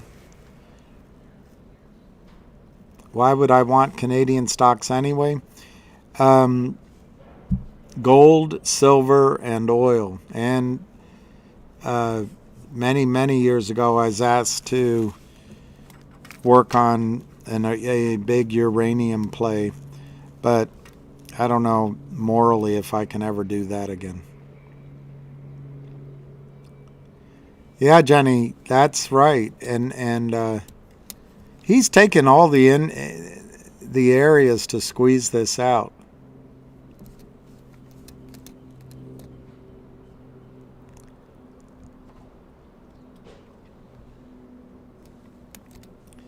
I don't know why you can't buy. Look, Moody Waters, I could be wrong, but one of the stocks I built a position in, I've since gotten out. I could buy it on the Canadian, and I could buy it on the OTC here. It had an A on the end or something like that. So I could buy it in both places. There was a difference in price because of the loonie being a different price than the dollar. But once they took away my ability to buy on the Canadian, then I could only buy it here on the Canadian stock here on the over-the-counter market. Less liquidity, maybe not the best price. But that's all I could do. So maybe that's what happened is you guys could buy it on the Neo, and now that the Neo's gone, there is no exchange in Canada that trades the stock, and they won't let you buy an American stock. I don't know. I don't know what it could be. Yeah, impressive bladder control. You should see the floor underneath me. No, I'm just kidding.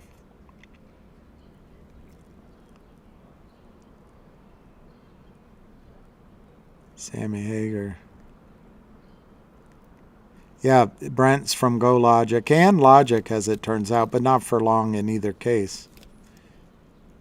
He wants to step down to the deal making side, which he's really good at.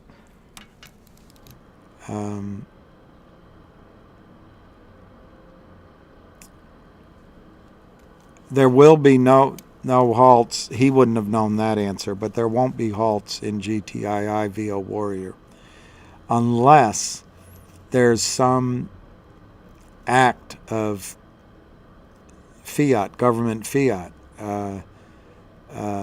That's different than like a, what do they call it in Russia, a diktat, just the government decides. I don't think it'll happen. It's not in the rules. I told him that. I think Logic is headed to 80 cents a dollar 20 as soon as next week. There's again rumors. Yeah, I'm not going to be able to prove it to you. Hang on, I got to take this call. But there's rumors of a big buyer coming in next week.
All right, guys. Sorry about that. Um, that was an important phone call, and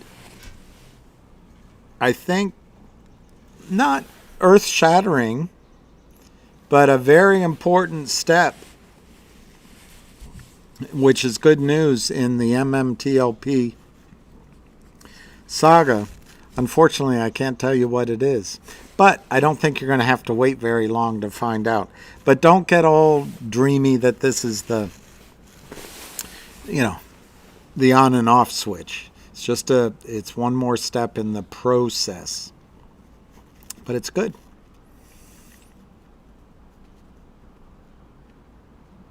Yeah, I muted myself. I cheated myself.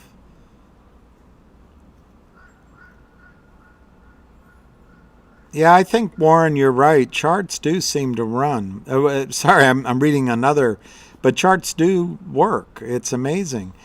Charts are an attempt to measure the behavior of a group, which by definition is looking at laws of large numbers. And patterns in nature, patterns in numbers, really seem to follow certain things once you get past trying to measure one or two items.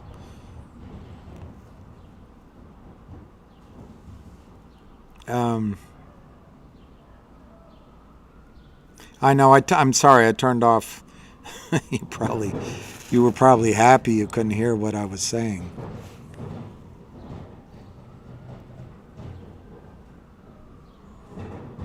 Can anyone read my lips? My lips say, "To the moon, Alice." When are the shorts supposed to cover? Before the dividend? Well, the dividend's already happened, Nathan, in the sense that the record date has come and gone. The delivery date is this Friday. And we haven't seen a press release on it. They may have, I'm too bored to go through it again, what they might do. But the simple fact is Wall Street will stuff your accounts with just IOUs. They'll just stuff your account with IOUs until hoping that the problem resolves itself. But I think the company will have in place a requirement that in order to get the restricted shares, you have to own real shares. And anyway, it's an attempt to enforce the rules on the books that Gary Gensler will not enforce. That's all it is. That's the dividend I just talked about for GTII. 1 for 10, one restricted share for every 10 shares you own. So, yeah. Cindy Lou Who, that's hopium? No, I don't want to give you hopium. It is constructive news on MMTLP, but I don't mean to give you hopium.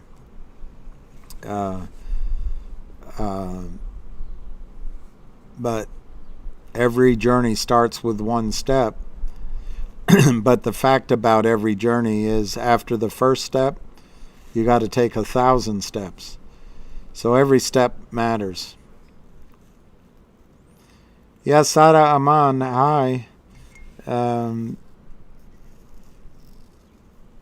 Yeah, he gave me. He's with John Berta, so he gave me some news. But it's not, like I'm saying just now to Cindy Lou Who, it's not something that's going to float a balloon. It's not helium. It's not hopium. It's just a very logical step, which I consider to be good. But I'm not saying that it's going to. I agree with Cindy Lou Who. It's not. I don't know what words to use. It's not going to fill you with joy or make the story suddenly much, much better. It's just good, constructive news. That's all. And you won't have long to wait. And I'm not, the reason I can say what I'm saying, you can't buy the stock anyway or sell the stock. So, but I'm not trying to, again, using Cindy Lou Who's word, I'm not trying to get your hopes up. I'm not trying to say it's hopium. It is what I just said. I think it's a really logical, constructive, positive step. And so I was encouraged. Now, don't rewind, Clam Man, unless you want to hear my other thoughts on various things. But Ham did not have a call today. Ham's with John Berta, as he's put out on Twitter.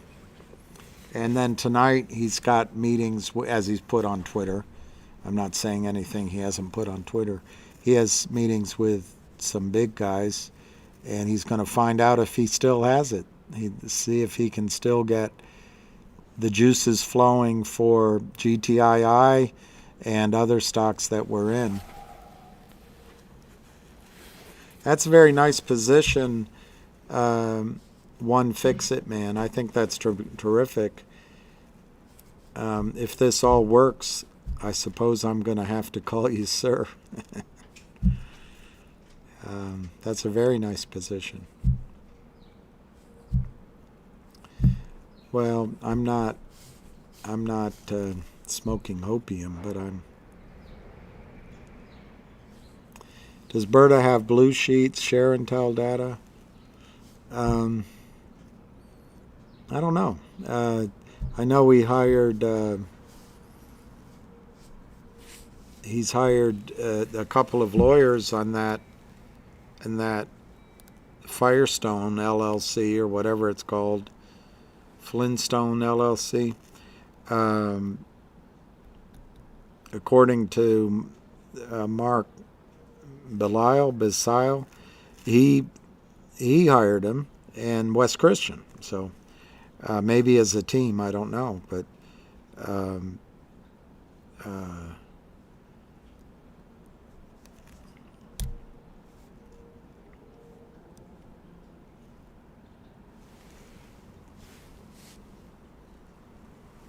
M. Casey.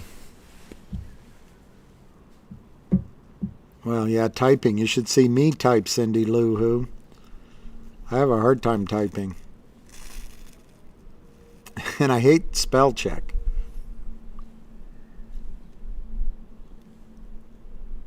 Oh, I hope, Brew Now 9, I would love to go to Italy, as they say here, Rome, Italy. I'd love to go to Italy, Switzerland, and Austria. I would love that. I was in Interlaken when I was right out of college, and it was gorgeous. I loved Interlaken. And I think we also went to Geneva. Took the train through, no, we didn't go to, maybe it was Geneva. I can't remember. But anyway, we took the train through Austria, but we didn't get out. And it's been a long time since I've been in Italy. I would love that.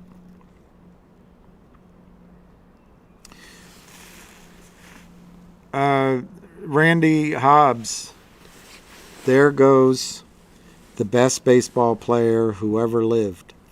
I think when the dividend gets delivered, they're going to put into your accounts IOUs. So I think initially nothing's going to happen. But it's going to be in the terms of the deal. And I think, I just don't know what the company's going to issue. But I think the company's going to put out a press release, or they're going to give a notification to the transfer agent don't issue the restricted shares, the real restricted shares, to anyone unless they own real shares. So I think it's going to take a while, just like the distribution of the warrant as a special dividend. Right? They could have just issued the warrant like other companies do, and probably nothing would have happened. But they issued it as a special dividend and made it go through the transfer agent. So it was putting pressure on the system. It took, after the stock went over $2.75, it took 2, 3, 4 weeks, 5 weeks to really build up a head of steam. And like I get so annoyed about, for some reason we let the air out of the balloon. Well, it's a crowd of people. It's like herding cats. Everybody has an idea. So, stuff happens. So now this is another way of putting pressure on the brokerage firms in order for the broker dealers to give you your real dividend, restricted dividend, real one. They have to have real shares in your account. Now, I don't know how the company's going to require that, but that's what the requirement's going to be. Initially, the firms will have some shares. Use the example of TD Ameritrade and just assume it's correct. The DTCC will give Ameritrade whatever they really have. Use Ham's example. 10 million shares at DTC translates into 1 million restricted shares. They're going to give them that. But using Ham's example, there's 80 million shares across TD Ameritrade Schwab's accounts. Well, 1/10 of that is they need to deliver to their clients 8 million real restricted dividend shares. Well, guess what? They don't have it. They have 1 million from the DTC. Their clients have 8 million. So it'll take the first few week or 2 or 3, depending on how many phone calls they get and letters, they can allocate that real 1 million restricted shares they have as a dividend to accounts up to 1 million. Then they've got 7 million, and this is what was happening with the warrant. Until, they're not returning my calls. There's a 2,000 share short squeeze. We're going to do a reverse split. Cosmo's going to go to the moon. Hurry up over here. Well, we certainly let the pressure out on that one. Well, the good news is, yes, it's painful. It's been 4 months? But the good news is the criminals have made their problem worse. So, in a way, we're going to benefit, we hope, from that situation. So in the case where the rumors are TD Ameritrade Schwab has 70 million fake shares in your accounts, they're going to get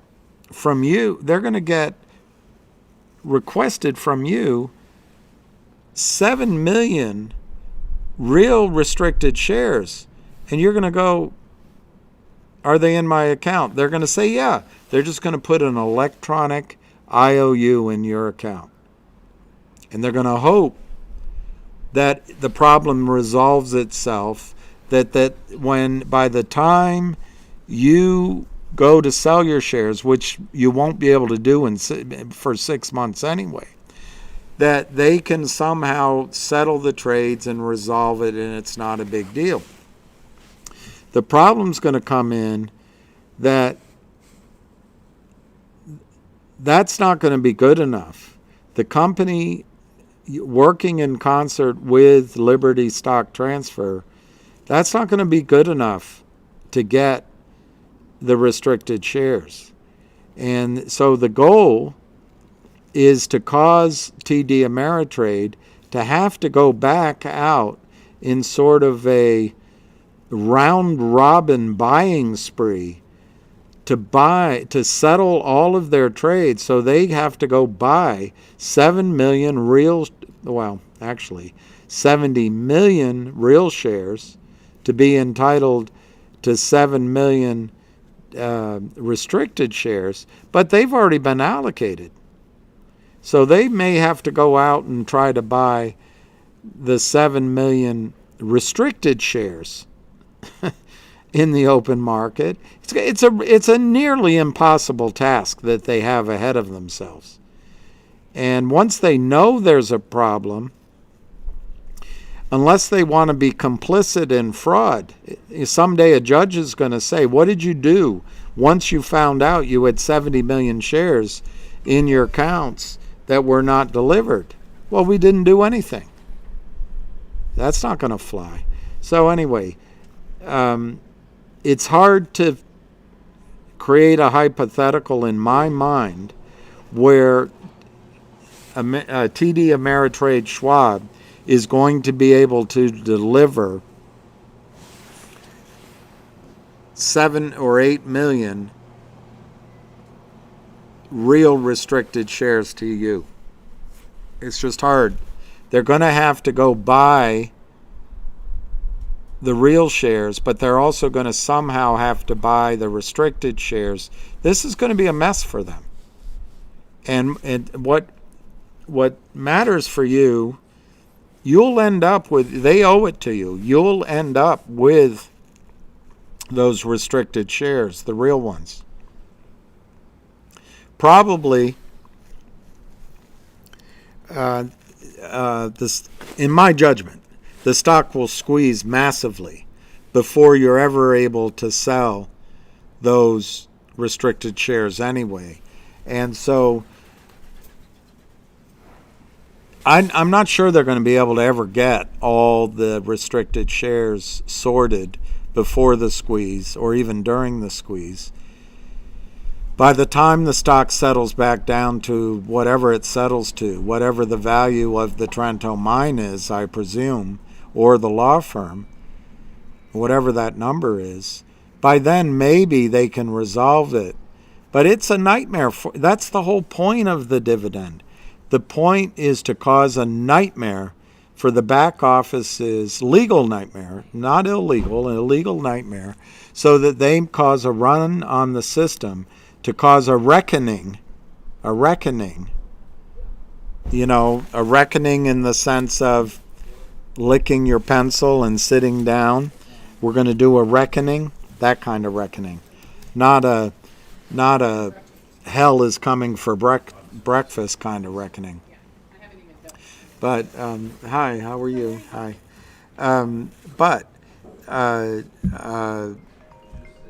Shoot, hang on. Relax, everyone.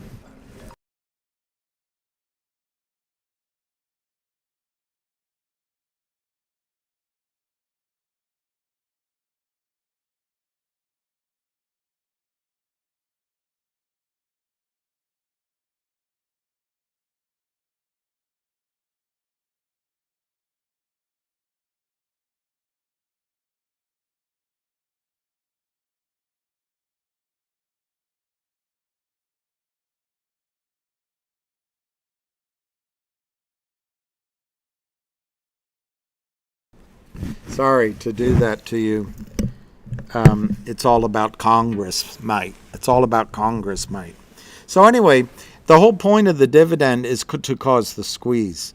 And the effort to locate real shares and real dividend restricted shares is what's going to cause the squeeze. Regardless of how they end up sorting your individual situation, you're going to make so much money on the 10 shares you have in the squeeze. By the time they figure out your one share 6 months from now, you're gonna make a lot of money. You're gonna make a lot of money.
Okay, so that.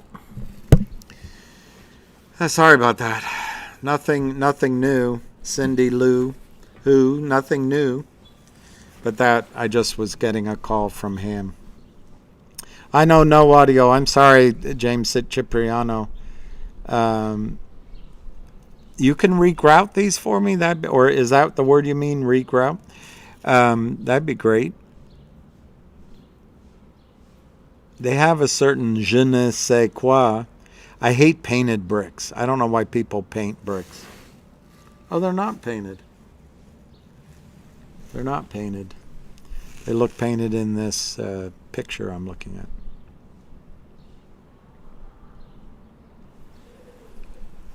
Yeah, grout. Yeah. I'm sorry about my audio. I couldn't. That was Ham calling. He's on his way to pitch your favorite stocks to some big investors.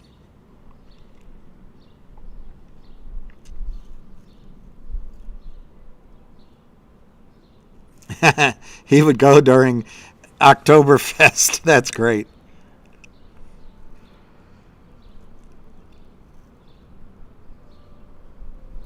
Yeah, come visit. We'll go. We'll go to the casino, or we'll go. I'll go to a museum, or we'll go play duck pin bowling. All right, so it's 6:03. I don't know how much more to talk about. We can go a little bit longer. Um, anyway, the whole point of that restricted dividend is to cause distress, legal distress, to the system to buy in shares. And I hope the buy-in comes well before the legend is lifted from the restricted shares. So, thank you, Thomas Dubois.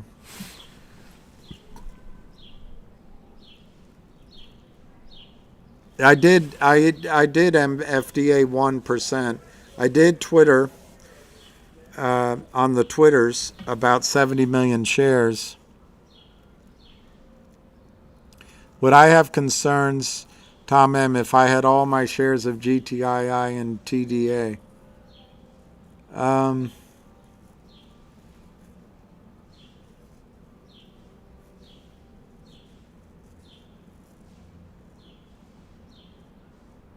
No, because nobody else knows if they have real shares either. By definition, Tom, I've been corrected, and the Boobergs say no way. But I think it's quite reasonable to anticipate there's at least 300 million shares which are counterfeit in everybody's accounts. It's just that we hear a rumor that confirms 70 million at TD Ameritrade. And I suppose the 19 million, which Switzerland's trying to buy back, I suppose it's always possible that overlaps with TD Ameritrade Schwab somehow. But it's unlikely. It's unlikely because the guy calling was from Utah, and it's probably the prime broker was Alpine. So we know about 70 million and then 19 million more. So that gives you a number, and we know the 1 million real short position. So that gives you a number around 90 million shares that I don't know if we know, but there's a red robin, chirping away. So 90 million shares that have to be bought back. But that's TD Ameritrade and this 19 million at Alpine, we think. But that's only 90 million out of 325, 350 million. Now, are my numbers guaranteed to be correct? Absolutely not. They could be half that. I think they could be more than that. But the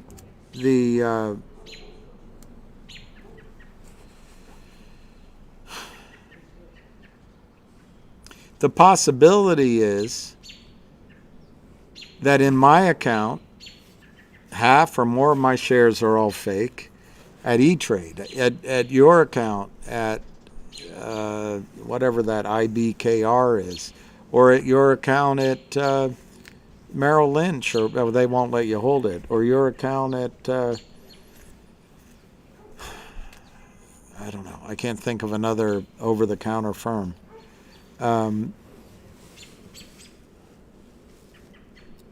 So no, I would not be unduly concerned. If and when a buy-in happens and a short squeeze happens, you'll be able to sell your shares.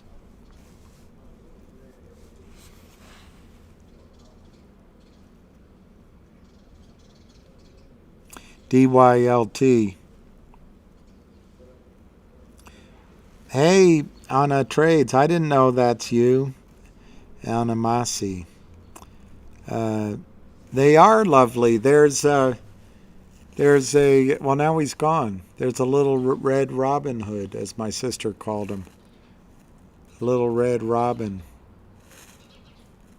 Little red bellied robin, but he's gone. And we get, as she used to call them, cardinal redbirds. That's when she was young.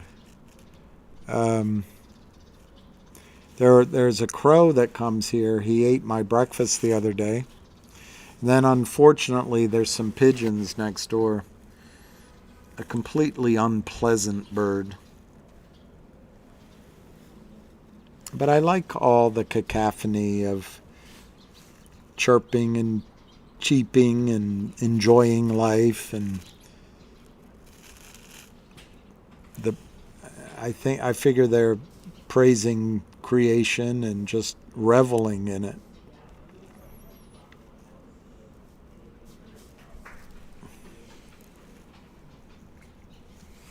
So anyway, just to get off that point, but to finish my point, the whole thing with the restricted shares is to cause a run on the bank. And no, I'm not concerned. I would not be concerned about your shares. The whole issue, the fact that we may have found out that there's 70 million shares counterfeit at TD Ameritrade Schwab, it only confirms what I'm comfortable saying I know there's 325 million shares short. Can I prove it to you? No. A lawyer wants proof. A skeptic wants proof. Even a huge doubter doesn't even want to. I don't believe the rumor. I want to see it in writing. So, there's all different kinds of people, but and they're all reasonable, by the way. They're all reasonable. All points of view like that are reasonable. But to me, I accept, because I know my source, I accept that the source is reasonably good. And so I have confidence that there are 70 million shares which are fake at TD Ameritrade. To me, that's not new information. I mean, it's specifically new. But remember, I've been operating for at least 5 or 6 months under the assumption that there's somewhere around 300 million shares counterfeit in GTII. They have to be somewhere, and the odds are they're in my account, they're in your account. And the fact is, if you don't get to the proper part of your broker-dealer first, it's probably a moving number. So anyway, Tom, I'm not worried about that, and I don't think you should be. You will be able, in a squeeze, they will accept your order to sell. And I think a squeeze could be any day now. I can be wrong. So to transfer your accounts, we used to be able to transfer our accounts. It was called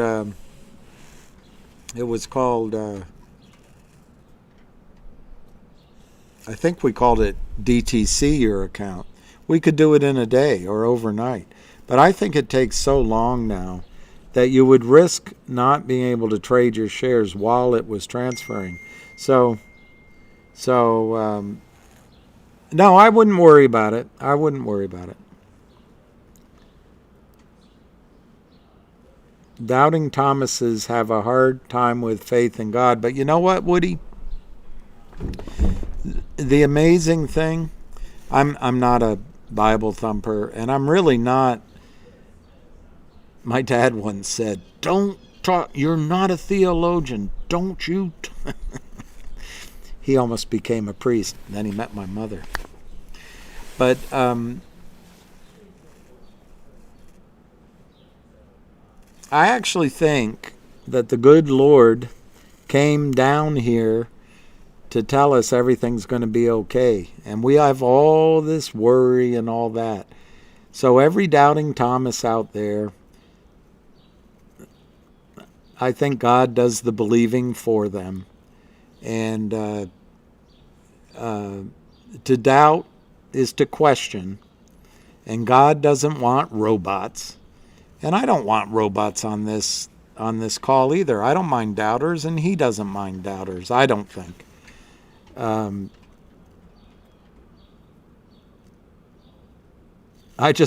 react sometimes. I know I do that.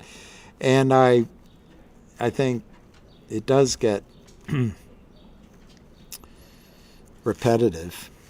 But it's okay. It's okay. The whole reason it's confusing to you is they want it to be confusing to you.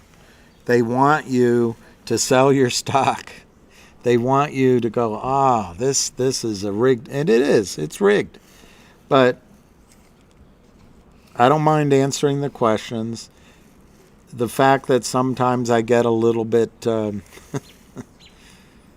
how do you guys call it? Wound up. I think it's just because I'm only human. But anyway, Woody, I think God appreciates questions and questioners. And I'm not God by any means, but I appreciate questions. And I hope I answer them well enough that maybe some of the doubters turn into, I don't know, listeners. But doubting's okay. That's what we have our minds for. That's called critical thought. And there's all too little critical thought going on in the visible world today. Yeah, I have something to report. Is it that one, Fix It Man? Is that the thing? Somebody just, yeah, Matt E., thank you. Shiba Inu. Shiba Inu. Someday I shall learn.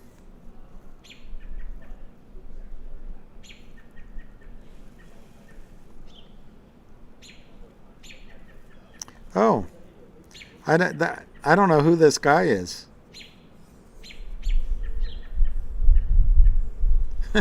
Somebody sent me this. I don't know who this guy is. Tomorrow, listen live to my conversation with the CEO of GoLogic. He's had 24 views. I don't know who it is. Hunter Gaylord. So,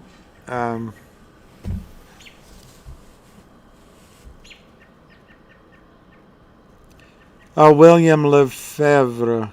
I just saw the document that the dated April 5. The matter is adjourned for 90 days. That's the legal process, and those scumbags are using every trick in the legal book, and they've practiced it. They've been practiced at the art of deception. There's a swallow. I think it's the African swallow. And there's a nice little bird chirping away. First Me song. Sad reality is these plays never work. Retail is just stupid and always loses dollars.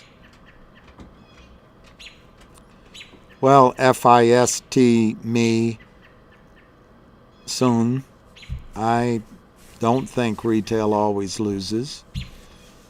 And I don't think that the plays never work. What do you call AMC or GME or HKD or Volkswagen or GTII going from 12 cents to 4 back down, up to 250 back down, up to 897 back down? Are you saying those never worked? Some people sold out and made money, made a lot of money. So fist me song, fiist me song. The fact is, when your criminal cohorts just sell stocks relentlessly, it's not because retail is stupid. It's because you are criminal. And I hope you sleep well at night. One feet.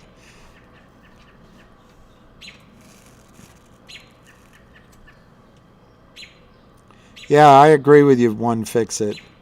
Schwab is nothing new. I agree with that. Unless you're saying FIST, me, whatever, that the 70 million shares naked short isn't new. I don't know if you knew about it. I'd like to have your information flow.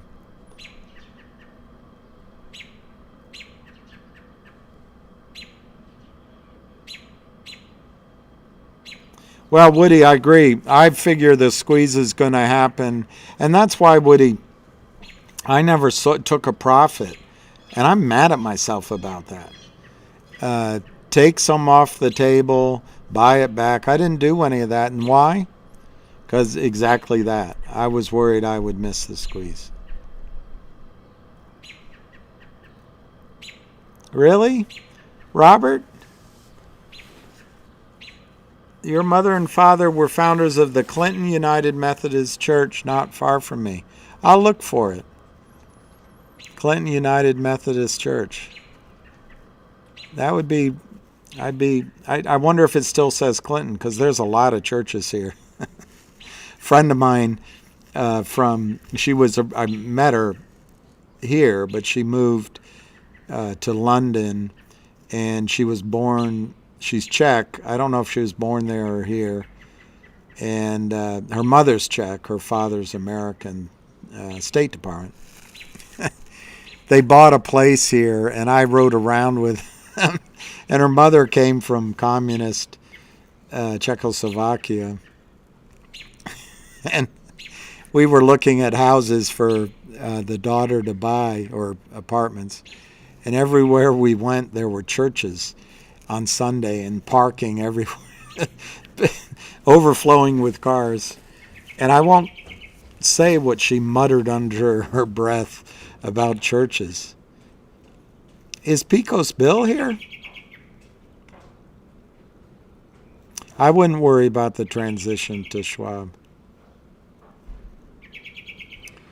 Thank you, FIST me song. GTII does nothing.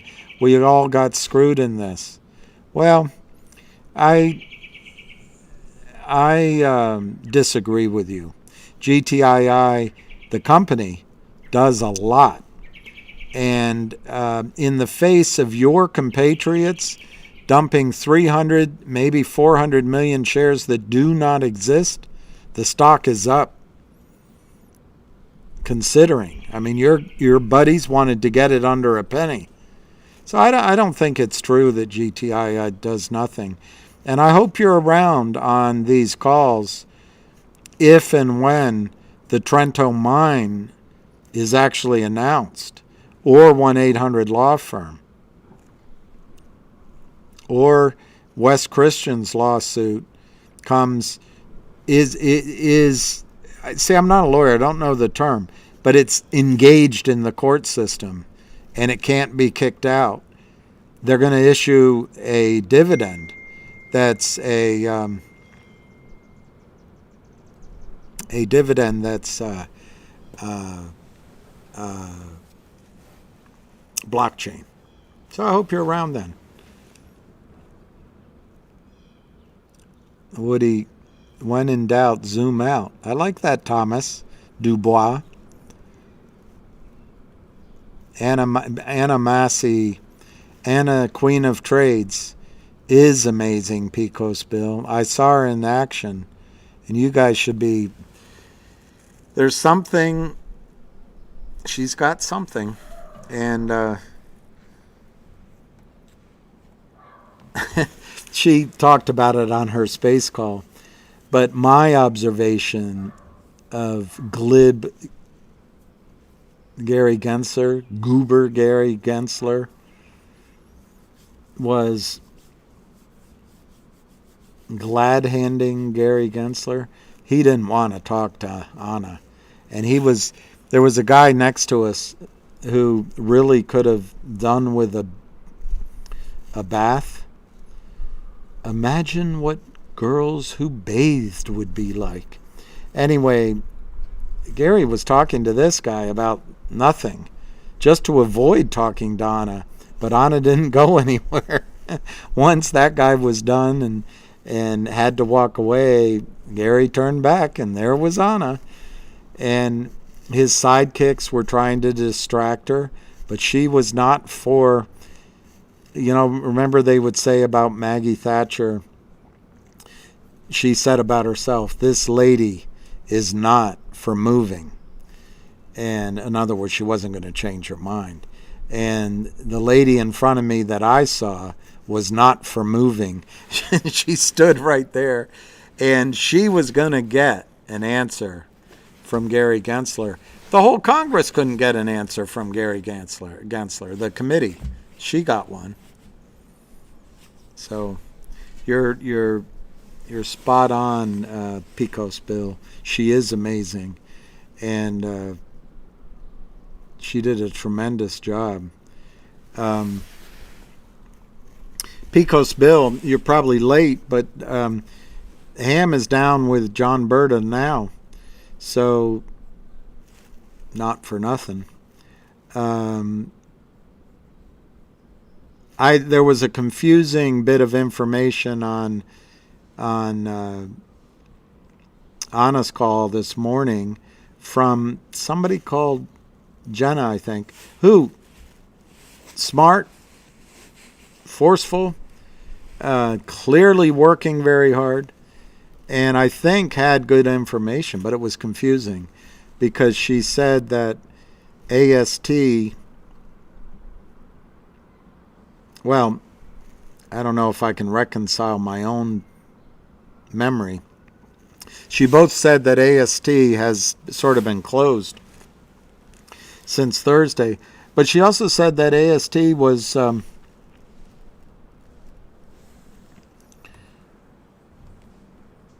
accepting 500 million shares or something to that effect. I don't see how it's possible, but anyway, that's a little bit of information that I've got to process. And I interjected, but as all interjections, they're not always, they're talked over a little bit. But she did a good job. I'm not speaking ill of this other person. And then I think something good's going to happen tomorrow with MMTLP, but I don't think it's earth-shattering. It's not earth-shattering, but I think there will be positive movement.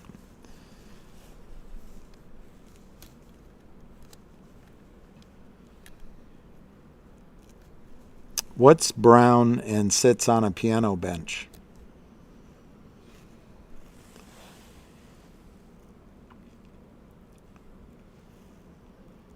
No answers? What's brown and sits on a piano bench?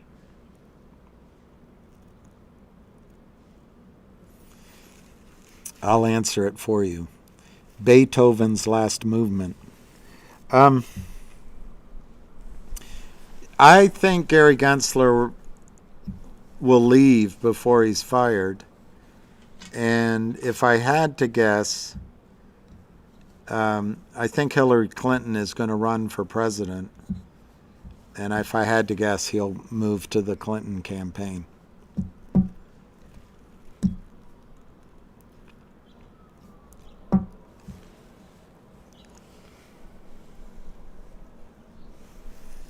Well, I think Cindy Lou Who, anything positive is fabulous. I just think it'll be empowering a little bit. Dad joke. No, actually, it's my sister's joke, but she might have heard it from my father. I don't know. It's a pretty bad joke.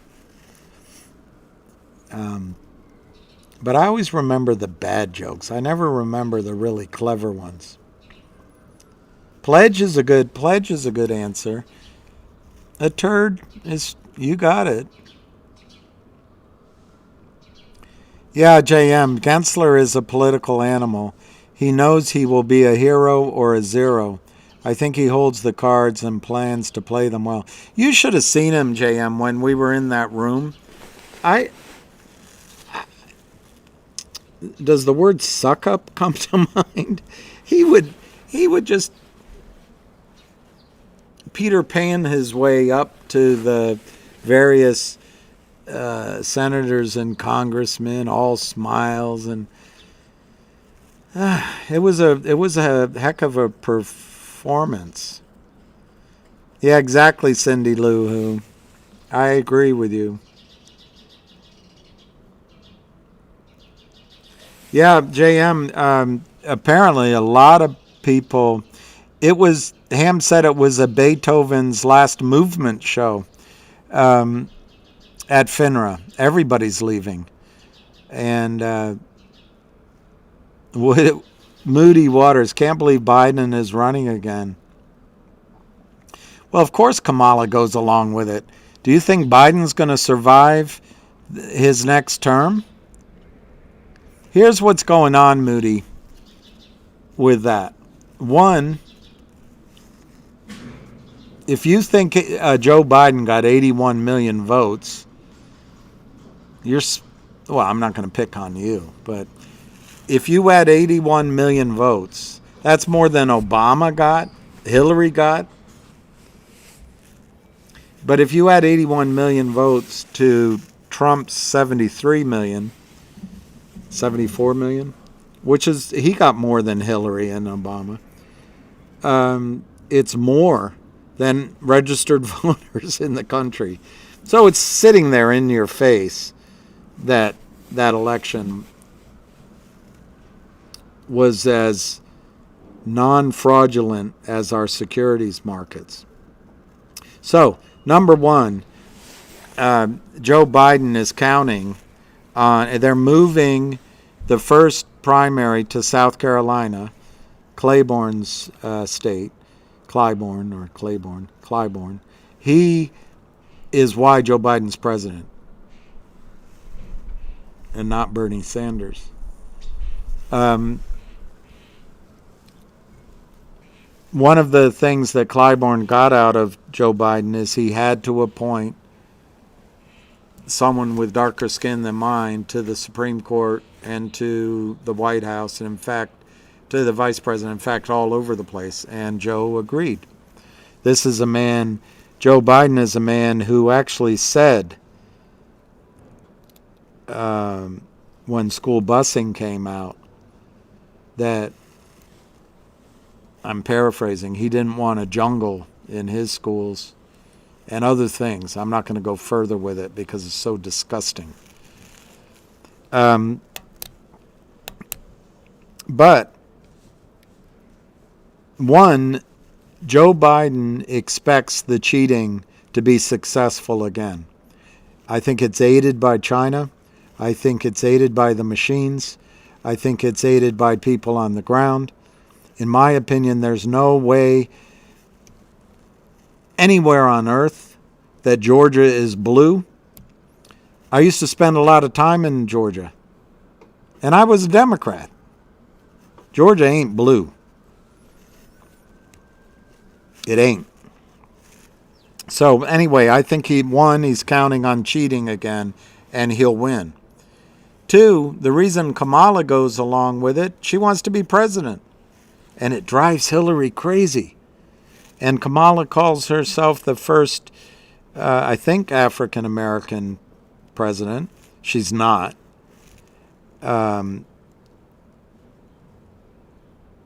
She might be, she's a darker skinned, a lighter shade of black than most people that she's purporting to represent. But her father was a Jamaican economics professor at Stanford. Her mother, I think, was Indian student. Neither one was a U.S. citizen at the time. They got married.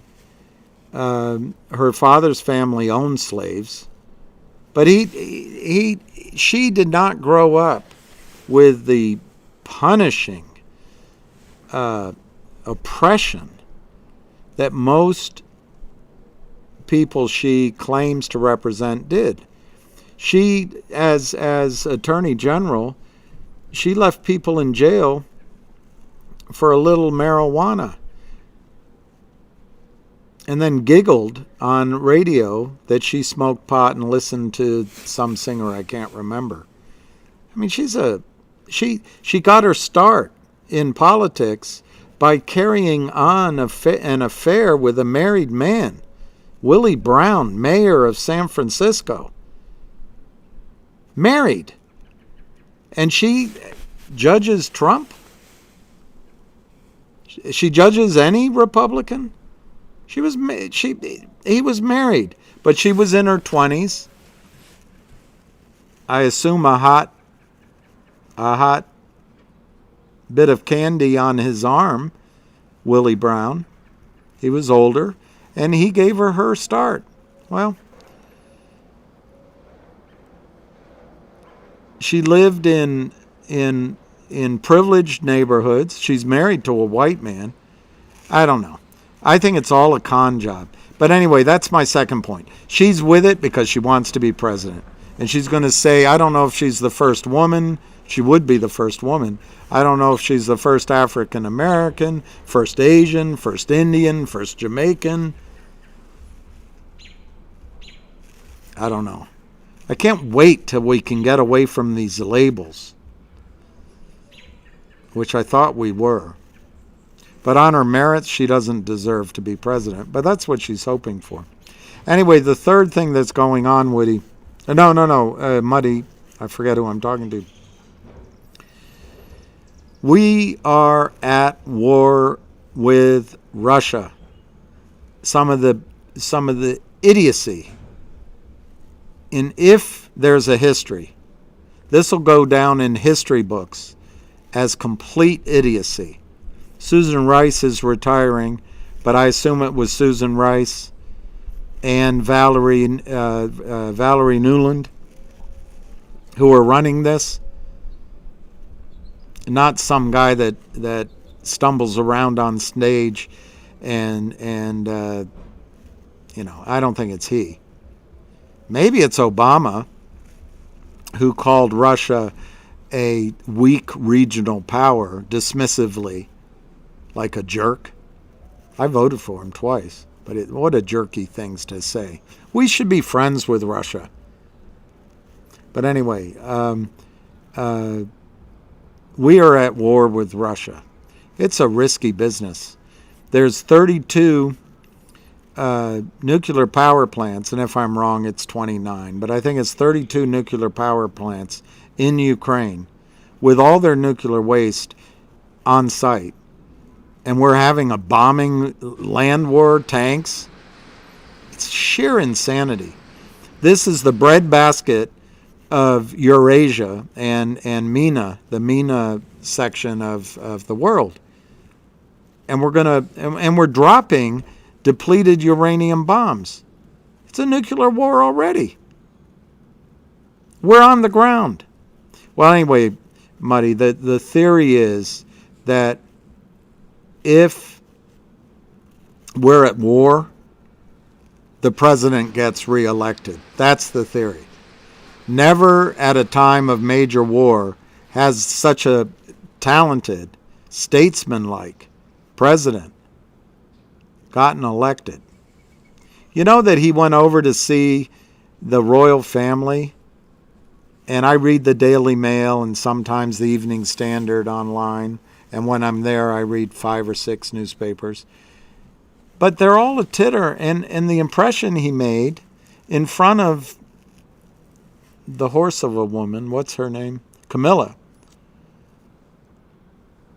He pulled an Eric Smallwell. What's that guy that dated the Chinese Swalwell? Anyway, he passed gas and right in front of him, and everyone laughed. It was loud. I mean, come on, this guy's a joke on the international stage. But he thinks he's gonna get elected because we're gonna be at war. So anyway, I think that's what's going on in Joe Biden's mind, if he has a mind. But in Jill Biden's mind, I think Hillary Clinton's going to run because it should have been her. I think she cheated in her election against Trump, but not enough.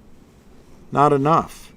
Biden cheated massively, and it's all there, but people don't want to look at it. Anyway, I think the odds are Biden can win again, quote unquote, win again, win. I don't think they're going to let Trump win, and unless we get paper ballots, I think Biden has a good chance of winning again. But in the meantime, Robert F. Kennedy Jr. is going to throw a spinnaker into the sail. He's going to throw a wrench into the plans of Joe Biden, and I think Robert F. Kennedy Jr. could be quite appealing. But then I think Hillary Clinton's going to run. On the Republican side, I don't know who's going to stand in the polls, but there's a lot of people that are going to run because I think the system knows that they're going to somehow inoculate the system from Donald Trump. Anyway, I think, just a short answer to your question, I think the whole plan of us being at war is so that, and we are, make no mistake about it, so that Joe Biden can be reelected and the Democrats can stay in power. I think it's also a goal of the deep state or these neocons, this America First group, that's really mistaken, and they're following through on it. They don't know what they're doing. But it's also a goal of the banks, maybe the world system, the whatever it's called, the WEF, to cause all of us to ignore what's happening with the banking system, with our debt, with our dollar. And then through that war, look, we've done it before. We did it, and you can look up, you can Google General Clark, Wes Clark, and he has a speech where he went to the Pentagon and he found out that we were going to invade 6 countries. And we did them all. We did them all. I can't remember them all. Iraq, Iran. I think Iran's on it, and we haven't done that one yet. Syria, Libya. I don't think Russia was on it. But the countries we invaded, if you look at Iraq and Libya, these 2 countries threatened the dollar system. We went and took them out. Took the leaders out. Remember, Hillary Clinton? We came, we saw, he died. Cackle, cackle, cackle. That's what she did. That's her legacy in Libya. Well, you know what happens in Libya now? without the strong man, who was trying to make amends to us and was trying to go along with us, without the strong man, you know what happens to women and little girls? Slavery and the sex trade. Forget about boys. No, we don't worry about boys. We're men.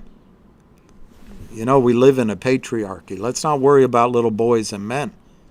Just the result of her horrific foreign policy is a broken Libya. So anyway, the one thing we've gone in, and you know, you wonder how a young man died down in Venezuela, but we want their gold, and we want the dollar system to be preeminent.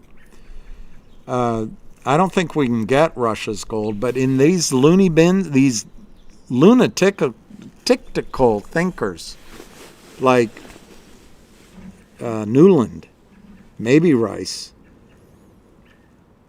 and the rest, they actually think we can defeat Russia.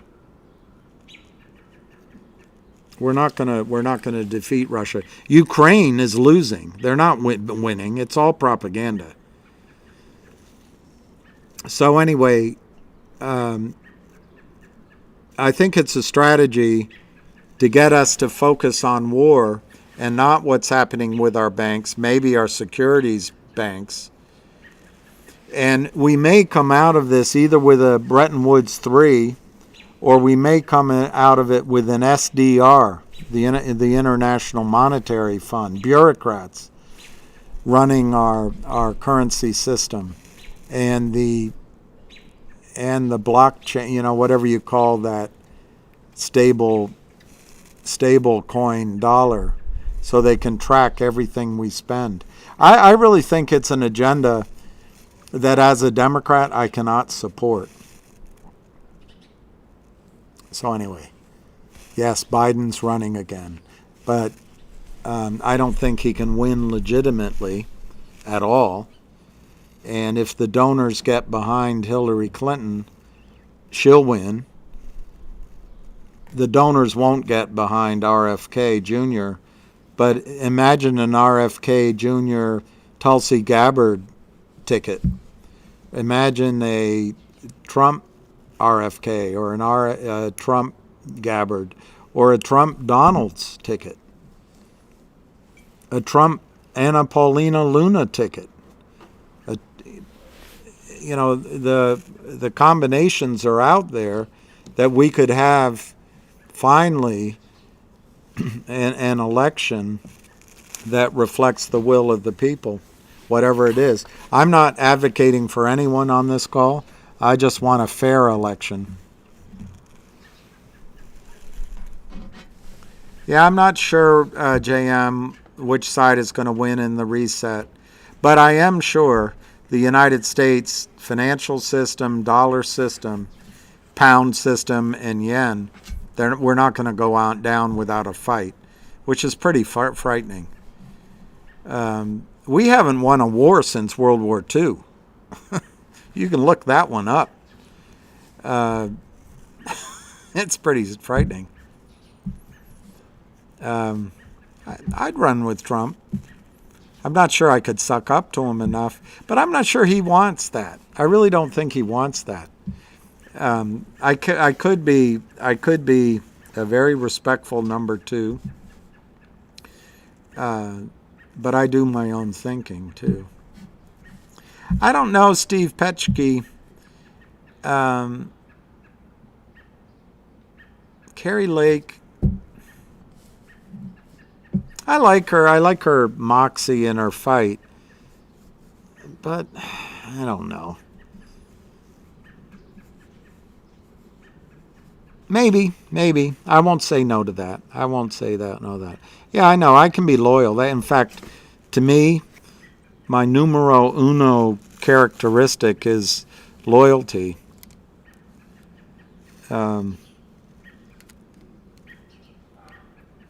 Well, at least I think it is. One time, years ago, I got in a stock that and I had all my clients in it, and I got rich. I was 27 or 28. It's the first time I made, I don't know, $1.5 million, $1.7 million, and I had it in my account for quite a while. But there were rules, securities rules, and my firm did a financing with the company, so it was on the restricted list. So there were two securities rules.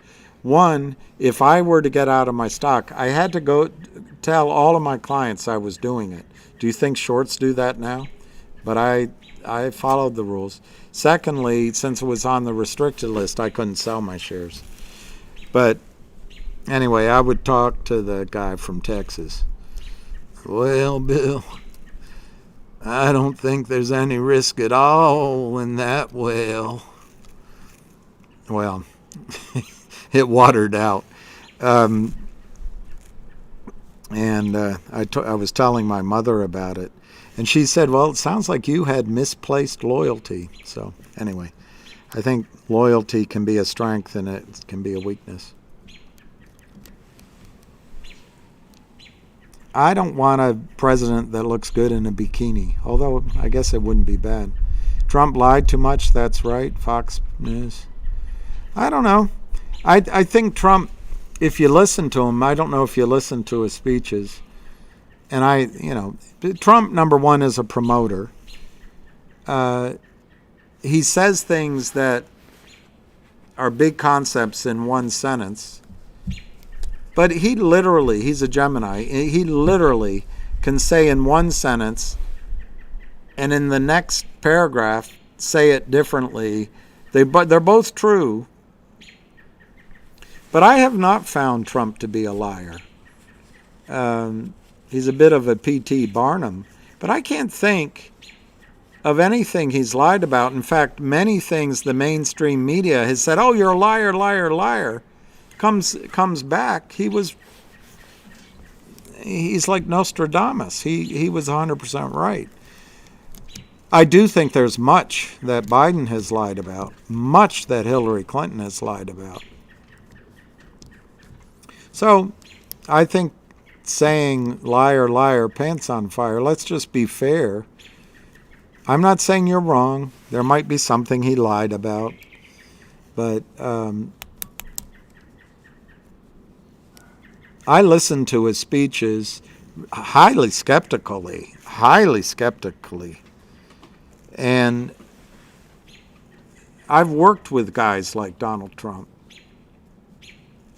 And I think he is what he is. I don't think there's a particular amount of guile there. It's all up front. He'll tell you what he's going to do and then do it. And, in a way, it's better to deal with a guy like that. And there's some touching things he did. Touching. He funded the American, I think they call it the American Black College Caucus or something like that. I hate all these terms. Came in to ask for funding. And they, for years, have had to come to the White House every year to ask for funding. And he said, why do you come every year? Well, we're coming to have our colleges funded. And Trump said, well, why don't we do better than that? So he funded it for 10 years. I know he's racist, but that's a pretty logical thing to do. Anyway. Gary would only answer one question. The 500 million was wrong. Anna Masi. Okay, Anna. Yeah, they may have all lied, Nick, Jeff. And I'm not trying to cause a political fight. I don't mind political discussion. Why? Because I can't talk about football or golf. But too much talk about sex makes me uncomfortable, so I don't know what else to talk about. But I'm not trying to pick a political fight at all. Well, Omar, SEC talk is political talk. And in fairness to Joe Biden. I'm not sure that Donald Trump appointed anybody at the SEC that did anything better. The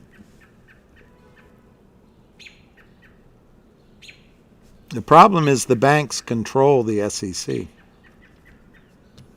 Cindy Lou Who, Anna, you did an amazing job.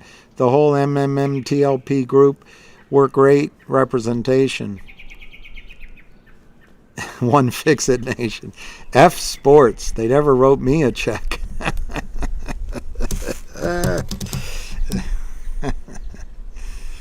Tennis, anyone? Yeah, JM, I'm so discouraged that Djokovic pulled out of Madrid. So here's where it stands. Djokovic won at Madrid. No, he didn't win at Madrid last year. He won in Rome last year. So Alcaraz, if he wins Madrid, which Alcaraz won last year, he will be 5 points away from number one. Djokovic will maintain his number one position for the 385th week by 5 points if Alcaraz goes all the way in Madrid, which I think he will. Then it goes to Rome. And last year, Djokovic won Rome. So he has 1,000 points to defend. I think Alcaraz went to the semifinals because I think Djokovic beat Tsitsipas. I think that's right, in Rome. So if Alcaraz wins in Rome and Djokovic just kind of either gets to semifinals or the final, Alcaraz is number one. Obviously, if Djokovic pulls out of Rome, he's not able to defend his 1,000 points, and Alcaraz automatically becomes number one. And then it's all down to Roland Garros. I don't remember how well Alcaraz did in Roland Garros last year. He may have made it to the final or the semifinals, but Nadal won. And I watched the match in the semifinal round where Nadal played Djokovic. I swear Djokovic was winning, and he was putting the pressure on Nadal. Nadal took a break, or somehow he got these reserves that only Nadal can, and he came on like the Terminator. It's too bad. So anyway, it's all going to come down to Roland Garros, which, by the way, if somehow Djokovic could win, he might be on his way to a calendar Grand Slam. But unfortunately, Joker's elbow is letting him down. So I'm not hopeful. I wanted him to get to 400 weeks at number one.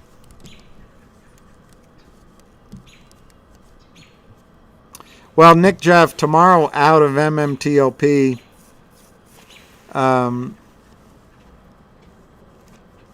Yeah. I think you will get something that you can enjoy. Well, Go or Grande, Anna's here. She can speak for herself. But you saw Nadal at French Open. I would love to. I've never been to the French Open. I've seen Nadal play, and he's great. I like Nadal, Federer, but my favorite is Novak Djokovic. Anyway, not to speak for Anna because she could speak for herself, but Gary Gensler did not answer any questions, except he said he would read her letter and respond.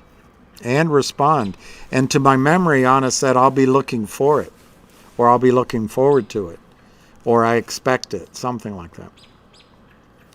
And he did acknowledge that he was aware of both MMTLP and the problem with Nextbridge. So, yeah, I think Nadal might be finished. I personally don't think Nadal will play Roland Garros, and if he does, he'll be out in the early rounds. I don't think Nadal. I think Nadal's going to retire.